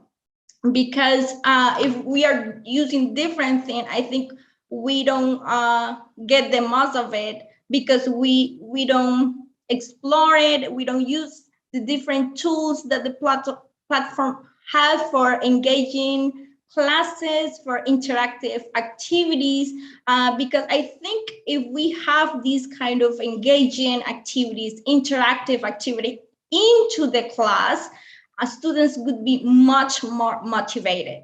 Okay, so my advice is for the university to pick up just one platform. And other universities have done this. They have one single platform, one single app for everyone to use. And I don't know you people, but we have, as I said before, we have a variety. The university is paying for different one, and that creates a lot of issues for students who have a normal phone with not a lot of space for different apps and for working, doing homework, and all of that. So that would be my suggestion. And actually, we ran a short survey, and according to the students, the most complete, efficient, and easy to use platform was Google Classroom. And it's funny because this platform it's like an all-inclusive plan. It has its video conference apps, interactive tool like Jamboard, or they also mentioned that they were working a lot with Google Docs. So if students have, if the professor have access to this, because the university is paying for this, we would have like an all-inclusive plan for students for creating really nice classes and engaging. That's just saying about the results of the survey. I'm not saying we have to use that one. Thank you. Thank you, Professor Yesenia. Professor Felipe. Good morning again, everyone. Yes, as I posted before, there were some situations in which professors were involved in this drastic change from the traditional teaching to distance education. Then, as I mentioned, we have there was some stress, a lot of stress, some anxiety by the part of professors, lack of knowledge, lack of digital skills in terms of technology, the drastic change of pedagogical adaptations to the new module, and also the situation that the students were not properly engaged. Then, as I said, what can we do? What can we do? Then, one of the solutions might be that even when we had some seminars in the year 2020 and the academic year 2021, even so, it is important the motivation of professors. Professors need to feel motivated in order to explore, continue searching, continue clicking, continue doing some changes in their own personal growing in the use of technology. Once it is done, then the second solution I suggest is that we can create like a peer-to-peer program, some sessions in which professors, the ones who handle more technology, we can share with those who are still having that technological difficulty in such a manner we can grow up all together. As I said, in the way there is a social, emotional growing in professors, those professors will get competent, they will become competent in the use of technology. In the way they become competent, obviously the results in our teaching, the results in the learning of the students is going to grow also. Then here the central and core point is motivation. Motivation by part of the professors, by part of the peers, by part also of the administration. The administration plays a very important role here. The administration of the university can improve. I know they have been doing something, but there should be something else in such a way the students and the professors can get engaged in such a manner we can grow up all together in the literacy of technological tools. Because even when there are some students who are still struggling with the use of technology, there are some others who have a very advanced or a high advanced level of technological literacy. So if we as professors, we want to improve the effectiveness of our teaching, we have to start worrying about the remote teaching through technology. And then what happened? We need to take into consideration that probably next year we are going to go back in blended learning to the university. Might be we are going to have the students, let's say, for example, I don't know, we are going to have some contact hour with the students in face-to-face sessions, and the rest of the sessions or the rest of the time we are going to be dealing with in distance. So it means that technology is going to continue being there. Since technology is going to be there, we need to keep a track on that, keep a track on what we are doing as professors using technology for the improvement of our job. Okay, so those are the suggestions that I present, because I know that in the side of professors, it has been a very big impact now in these 2 academic years. Thank you very much, Professor Nora, and the audience. Professor Felipe, now is the turn from Professor Nader Suleiman. Okay, I agree with Professor Felipe, Professor Irisenia, and I agree with you. Okay, according to my topic, socioeconomic conditions to hire student in ICT distance learning, I have 5 problems here. Problem number 1, equipment. Problem number 2, maintenance of this equipment. Number 3, connectivity. Number 4, software. And number 5, training. We have 3 characters for 5 problems: professors, student, and administrations. Number 1, solution for professors. Professors need to have equipment, no cell phone, right? The connectivity, always professors should have a good internet, right? Because this professor is the platform, is probably is not the most important, but he will provide, software. Professor should have software updated. It's not just WhatsApp classes or send PDF and next class send me the assignment via WhatsApp. No, this is not the role of professors. And the knowledge. And according to socio-economical terms, professors should be clear about that. And they should provide adaptations for the equipment of students. Professors should know about what are the possibilities about their students, because if they know about the social economical circumstances, they know how to deal with that. Students, they have the same problem: equipment, maintenance, connectivity, software, and knowledge. Students should be clear to have a standard equipment. You don't have to need to have an iPhone 13 Pro Plus Max. No, you don't need that. You should have a standard equipment that you can use for your more standard assignments. Maintenance, connectivity, should have a standard internet and software. The knowledge is important, students, that you have to make the differences between ICT and cognitive learning. Because one thing is the thing you have to learn according to the subject, and some important thing is your ICT knowledge, and people are blending these 2 terms. And according to administrations, actually in University of Panama, all extensions and branches, they have a ICT support team. I don't know what is the role of them, but it's important that they have to put in practice or try to organize them to help people, students with different equipment, prepare like a department for ICT solutions, and try to make life of people easier. Internet in all the university, probably with a login and password, with some pages blocked, and the knowledge. Because one thing is to have the training to know how to deal with software, But what happens if you don't know how to work with the equipment? One thing is the equipment, other thing is the software, and other thing is what you are going to learn. So people, 3 characters for 5 solutions: equipment, maintenance, connectivity, software, and knowledge.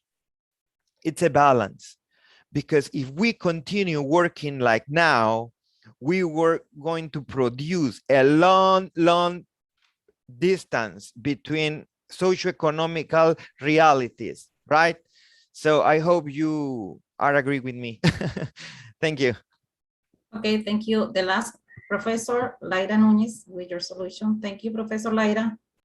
Thank you so much. Okay. Before this pandemic, students attend to these branches to receive their classes from their professors. But now it has been difficult for them and also for all the professors, because we cannot make use of all the technological tools that we have access to. And it has been affected the learning process. So as I said before, one of 2 solutions for this problem, which are the offline applications, or the app that you can download from your phone. And the second one is the Google Chrome, offline Google Chrome extension that you can use with your phone, with your computer, I'm sorry. And it is important to say that if the student do not have access to any book, physical book for a specific subject, you can, or the student can download it from the app or application, and you can have a bunch of books for a specific subjects. And also you can download dictionaries. So you have access to those tools, but you need to make research, you need to search about this. And also, if the students are not sure, or they cannot find this offline application, you can ask your professor, because we can help you to find the solution, or to find the application that will fit with the specific courses. Thank you so much. Thank you, Professor Laira. Now it's time for questions. And students, remember that we have 4 mobile cards waiting for you. Then it's time for asking questions.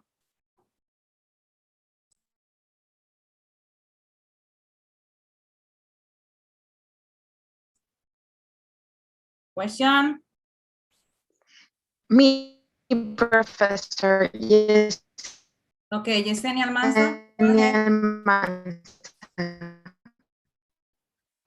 Okay, I want to know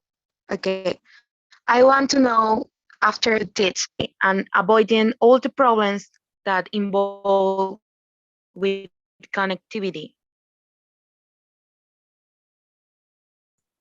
Can you repeat again the question, because it's not clear? I think your internet is not good. Can you repeat again, please? Yes. I want to know what is the best way to teach talking virtually and avoiding all the problems that involve with connectivity. Question for Professor Felipe, Professor Laida, Professor Okay. Isaac. Thank you, Professor Arnat. Now that Yesenia, good morning, welcome, and I'm really glad you are here in this forum. And you have a very interesting question. Of course, everyone here in Veraguas, in every university, would like to have the perfect scenario, okay? The perfect scenario is this: a student with a very high-tech computer, or at least a laptop, okay? With a very good internet connection. Professors with good equipment, with a very good connection. Professors with the correct and appropriate pedagogical style to teach a specific skill. Because you are a student of the BA program, of course, I need to have a pedagogical structure, a pedagogical way to teach composition, or a different one to teach speech, for example. or oral expression, for example. Then what happened? In addition to that, we need to have one extra element, which is motivation. Motivation by part of the student and by part of the professor.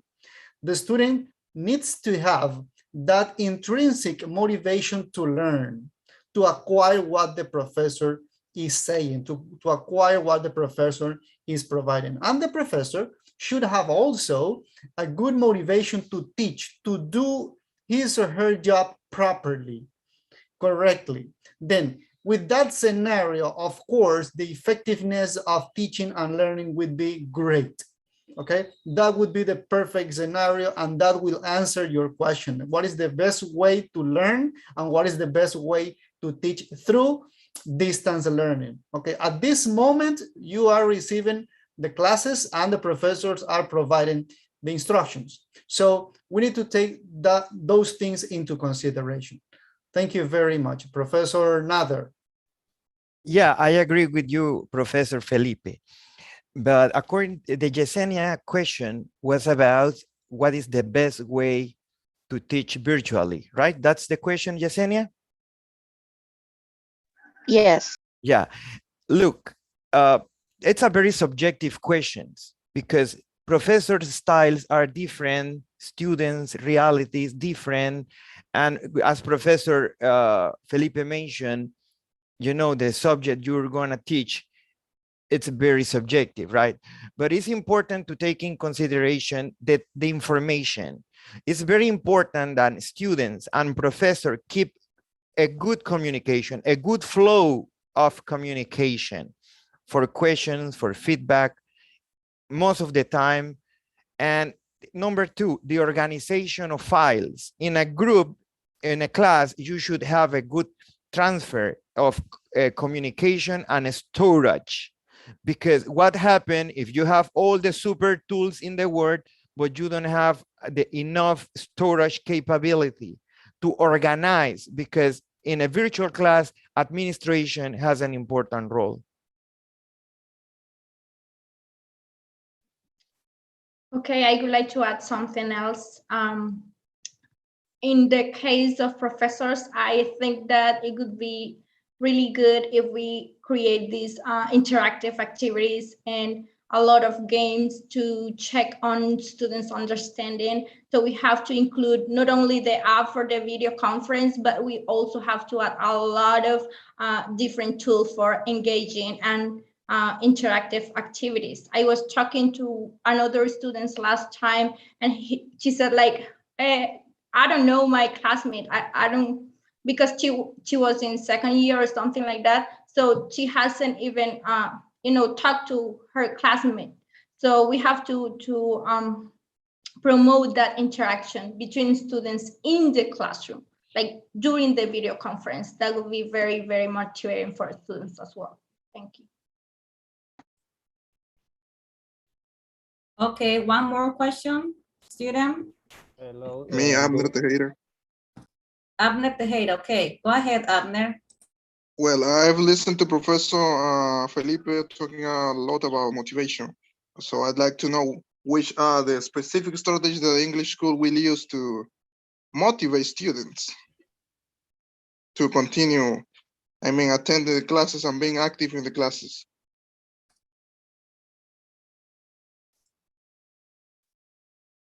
Okay, I don't know if the question is specifically for me or for all the panelists, but anyway. No, all of you can please give me insight. Okay, Mr. Tejeda, it's nice to have you here in this forum. Certainly, there are different ways to motivate students. Then we need to discover if you become a teacher and you're working in distance education, you need to discover, or we need to try at least to get to know the students first, and then discover what motivates them. Why are you studying this career? Why are you taking my subject? Why are you here? Then in that way, we can search for different options to motivate students. In this case, when I say motivate students, is like, for example, last semester, I met one student. That student is not from the BA program, but it's from the faculty. And the student said, You know what, professor, my classes, I don't like too much my classes, but say why? No, because the professors contact us every week. And then he or she only send the messages, the instructions, and read the Word document that we need to learn. There are 20 pages that we need to memorize in 1 week. And in the following week, we need to present a summary. And then the professor, yes, well, it is fine this way. It is not that good in that other way. You have to correct this, and that's it. And the students, they don't feel that desire of continue taking classes, because when we offer, let's say, for example, in this case, in the case of this professor, or in the case of this student, the student is receiving a Word doc, and a Word doc with a bunch of pages, only text, no images. There is no content, attractive content appealing to what they are learning. And then they discover, or they realize that there are some groups, there are some students who are facing videos, they are facing podcasts, they are facing slideshares, they are facing different types of resources, and they would like to have that. Then what happened? In terms of motivation, that is what I say. We need to find out the way that motivates our students. Okay, so it will depend. It's something subjective too, as Professor Nader mentioned before. I agree with Professor Felipe, as usually, you know. Professor Felipe, I agree with you. Abner, I'm going to be very short. There are two types of education and virtual learning, synchronous and asynchronous. My advice to keep motivation going is to have clear objective. If you have clear objective, students know what is the road, how is the way, and you know at the end of the road what is the result you should have. But when objectives are not clear, motivation is very difficult. Number two, in virtual learning, is important the amount of work. It's very dangerous to keep our students so many time in front of laptop. It's important to have a considerable time to let them administer their time, because there are a lot of research that aims that white lights from laptops, screen, and cell phone produce a lot of problem for the human brain. So motivation and time in connectivity will define the motivation in the course. Okay, I want to add a comment. Okay, as Professor Felipe said, that it depends on the student. Not on the student, but also in the professor. Because when we are giving our lectures, we can notice if the group is interested in the class or not. If we see that the group is not active during the class, we need to evaluate and see if the objectives are achieved, and then change the activities. We can insert or implement during the class different interactive activities that you can have access to. In this case, for you that are in the group, so it's supposed that you have access to internet, so it means that you can access to any technological tools. So in this way, we can see which activity works, which one does not, and then in this way we can making our classes better. So it will depend in this. If you are interested in the class, if you are participating, and then we evaluate what we need to change in our plan. Thank you. Okay, one more questions and we finish with Professor, me, Carlos. Okay. Carlos Bonilla, go ahead. Okay, any of those professor can answer. I don't know, I hear many issues or problems that we are facing as a student and you as a professor with this new way to teach. But you don't consider that this organization from part of the professor can be one of the issues also that a student face. And if you are agree with, can you tell me Any advice for those professors? Are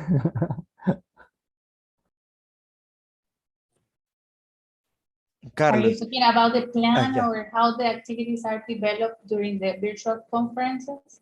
No, classes in general. Well, I think that, as I said before, it will depend. If you are here in Santiago, you will have access to internet, so you can work with anything the professor will assign. But if we go to these isolated places, as especially Cerro Puerco, Guabal, and Cerro Puerco, Guabal, and Sitio Prado, because they don't have access, as I said before, they don't have access to internet. And it was difficult to contact the student because they receive their module and the content and they need to send the module back. So this is difficult because in this time, well, in this pandemic time, it's difficult because we couldn't move to those places because we need to stay at home. So the only way we could do were inserting different activities in the modules to cover each week, because we need to cover each week. If it was for 10 weeks, we need to insert the content and then activity to solve for each week. And they, as I said, it was difficult to contact the students. So how can you do with those students? So the way we sent the explanation, it was through videos or tutorials that were recorded by, in this case, by me. And I explain everything and I send them through WhatsApp. So when they receive that information, then send it to me back in modules. But in Cañas, it's totally different. They have access to internet, but they only can use WhatsApp because they said that they don't have money for buying another phone card because it's too expensive to be working, let's say, in Padlet, or to do another thing, or infographic, or to be part in the platform. It was difficult. So as I said, this is maybe is a problem. Yes, it's a problem, but there are some solutions that you don't need to spend money. You don't need to buy too much data, and you can send the information back to your professor through PDF, and you can use these offline tools. So it will depend. It will depend if you are here or if you are in that isolated place. Carlos, your question was related to organization of professors or the way Organization, yeah, that organization. I go to give you one example, Okay. to be clear. Okay. I go to take one random course, a grammar. I have been seeing some classes where professors are going to teach those courses or that specific course in this case, and they are not prepared. The material is more than is a lot of material, so teacher cannot learn what they should have to be learning because the professor are disorganized at the moment because X or Y reason when they are in the online classes. Yeah, I know that you as a professor also dealing with some issues, also we as a student. So that's why I want to ask if you think that is part of or one of the problem that we are facing. Yeah, definitely. That's a big issue with professors. And I think there are a lot of professors here, and that's for me too. So we have to try to be very organized, try to create activities, put the material together in a very cohesive way. So students would be able to access in an easy way, right? Because it's not just putting a lot of material on the platform, it's just explaining, creating activity, engaging students, and make them interact with each other. And then we can continue with the next topic. So that's definitely one very, very important point. Thank you. They must be prepared to teach. Okay. Sorry, now, Mr. Bonilla, thank you for your question. I can notice that you were paying attention to the presentation of each of the panelists here. And if you recall what we were saying, I mentioned something that like a peer-to-peer system among professors, okay? And that would be one of the options or one of the suggestions to solve the situation that you are presenting, okay? The other thing is that, remember, I mentioned something about pedagogical adaptations, okay? You are saying that, for example, Professor Felipe presents to you a big document of 200 pages and you have to edit it from one day to another, okay? Pedagogically speaking, it is not appropriate, okay? But well, that's a Professor Felipe's style, for example, because I am not teaching your grammar. But what happened? We have to make the pedagogical adaptation because it is not the same as you can remember your grammar class when you were in second year face-to-face session, okay? The situation and the environment was totally different to the one we have now, okay? So now you are right, you are our students and you have the right to ask the questions here and present your inquiries, perfect. But then it is on the part of professor to do the pedagogical adaptations, appropriate pedagogical adaptations, because now even with, but this is not an excuse, Mr. Bonilla, this is not an excuse. The fact that we are in distance education, it is not an excuse to take the life easier, okay? This is just a matter of pointing where are the key topics and subtopics that you should learn as a future specialist in the English language, because in the near future you will get your diploma and the diploma will say that Mr. Bonilla is a specialist in English, okay? Then somebody asks you something in the streets, but you say, hey, you hold a diploma that you are a specialist, then don't you know that?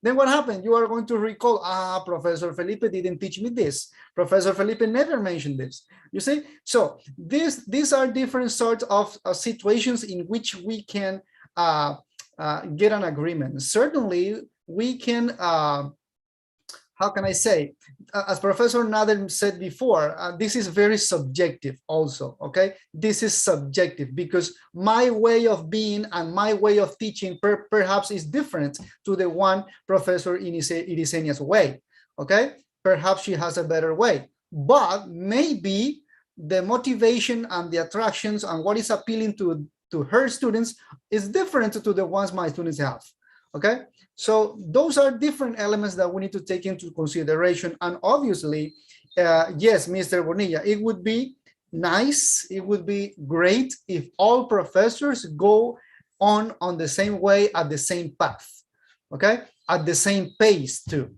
okay?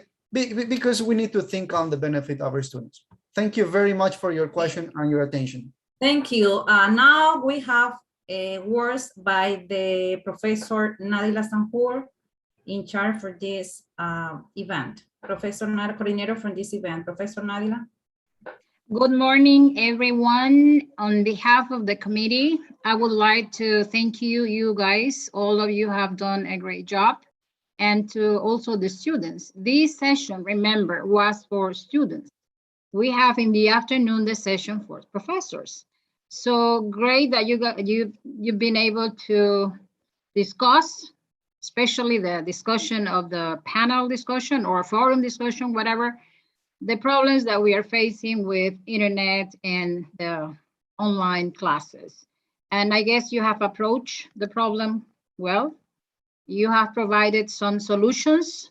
Well, you guys are the experts. Nader is an expert in this, so we were not expecting, you know, silly solutions. We know that Nader knows and also the others.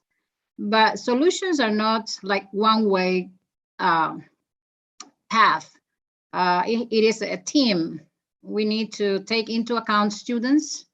We need to take into account professors, administration, and all these three components together, then find a solution. So far, I guess the English school has been probably one of the first who determined that we needed to get together and put things together. We did, and as Carlos said, some professors are taking the easy way out.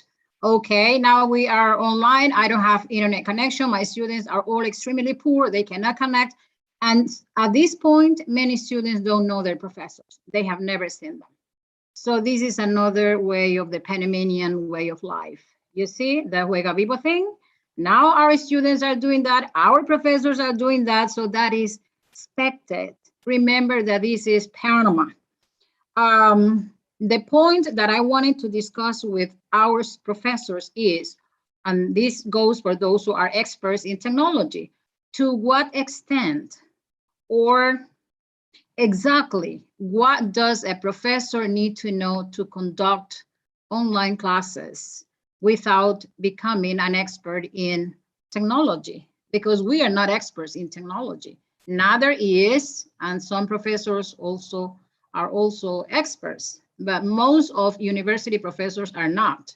So the good thing would be to design a program with the basic digital or technological skills so that we can learn.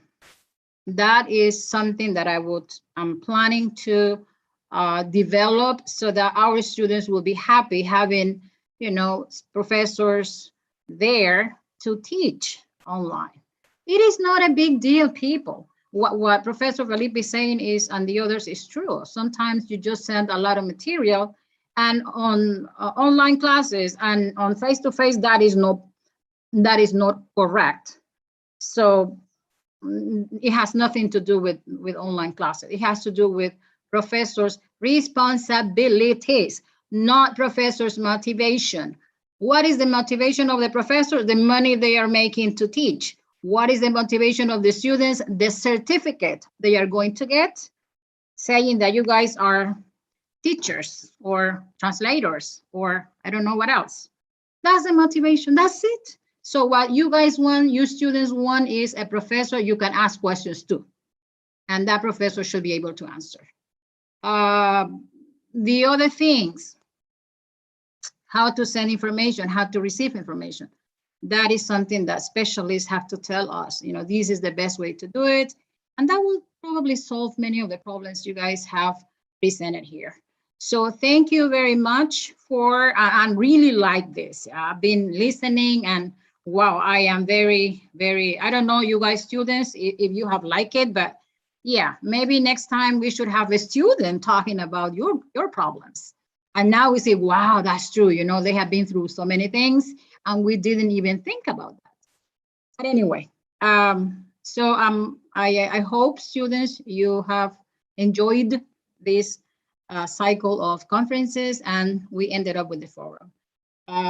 Behind cameras, we have Professor Gonzalo. He has been in charge of organizing all of this. And then, thank you very much. We have five what, Professor Marvin or Nader? What is the name of that? For cars? Cell phone cars. For the 5 people who answered. And my students were mute today. I don't know why, but I guess they were afraid. But here we have then 5 of those. I'm going to read the names.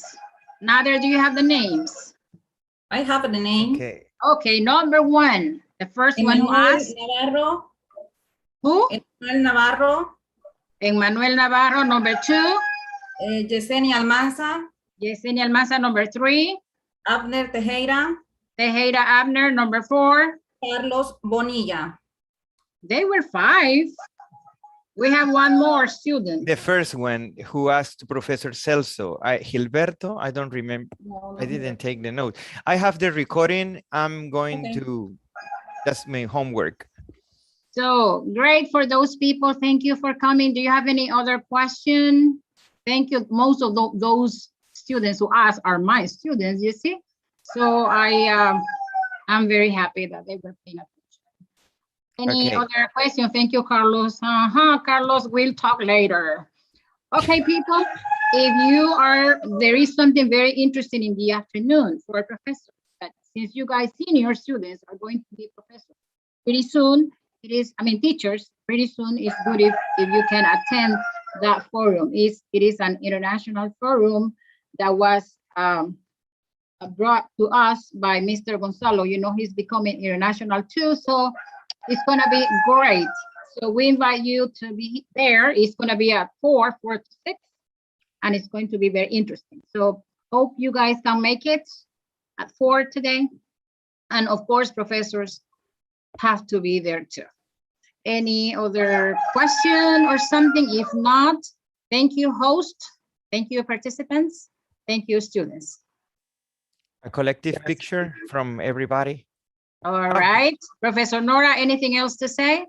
No? Thank you so much to everyone to be here presenting this activity. Okay, people, goodbye. Yes, I have Emmanuel, Yesenia, Abner, Carlos need to talk to me in order to send the gift, the car. So I think that all of you have my phone number because you were my students. Okay, if you don't want the cars, let us know so we can have them. Okay? Bye-bye, people. Bye, see you.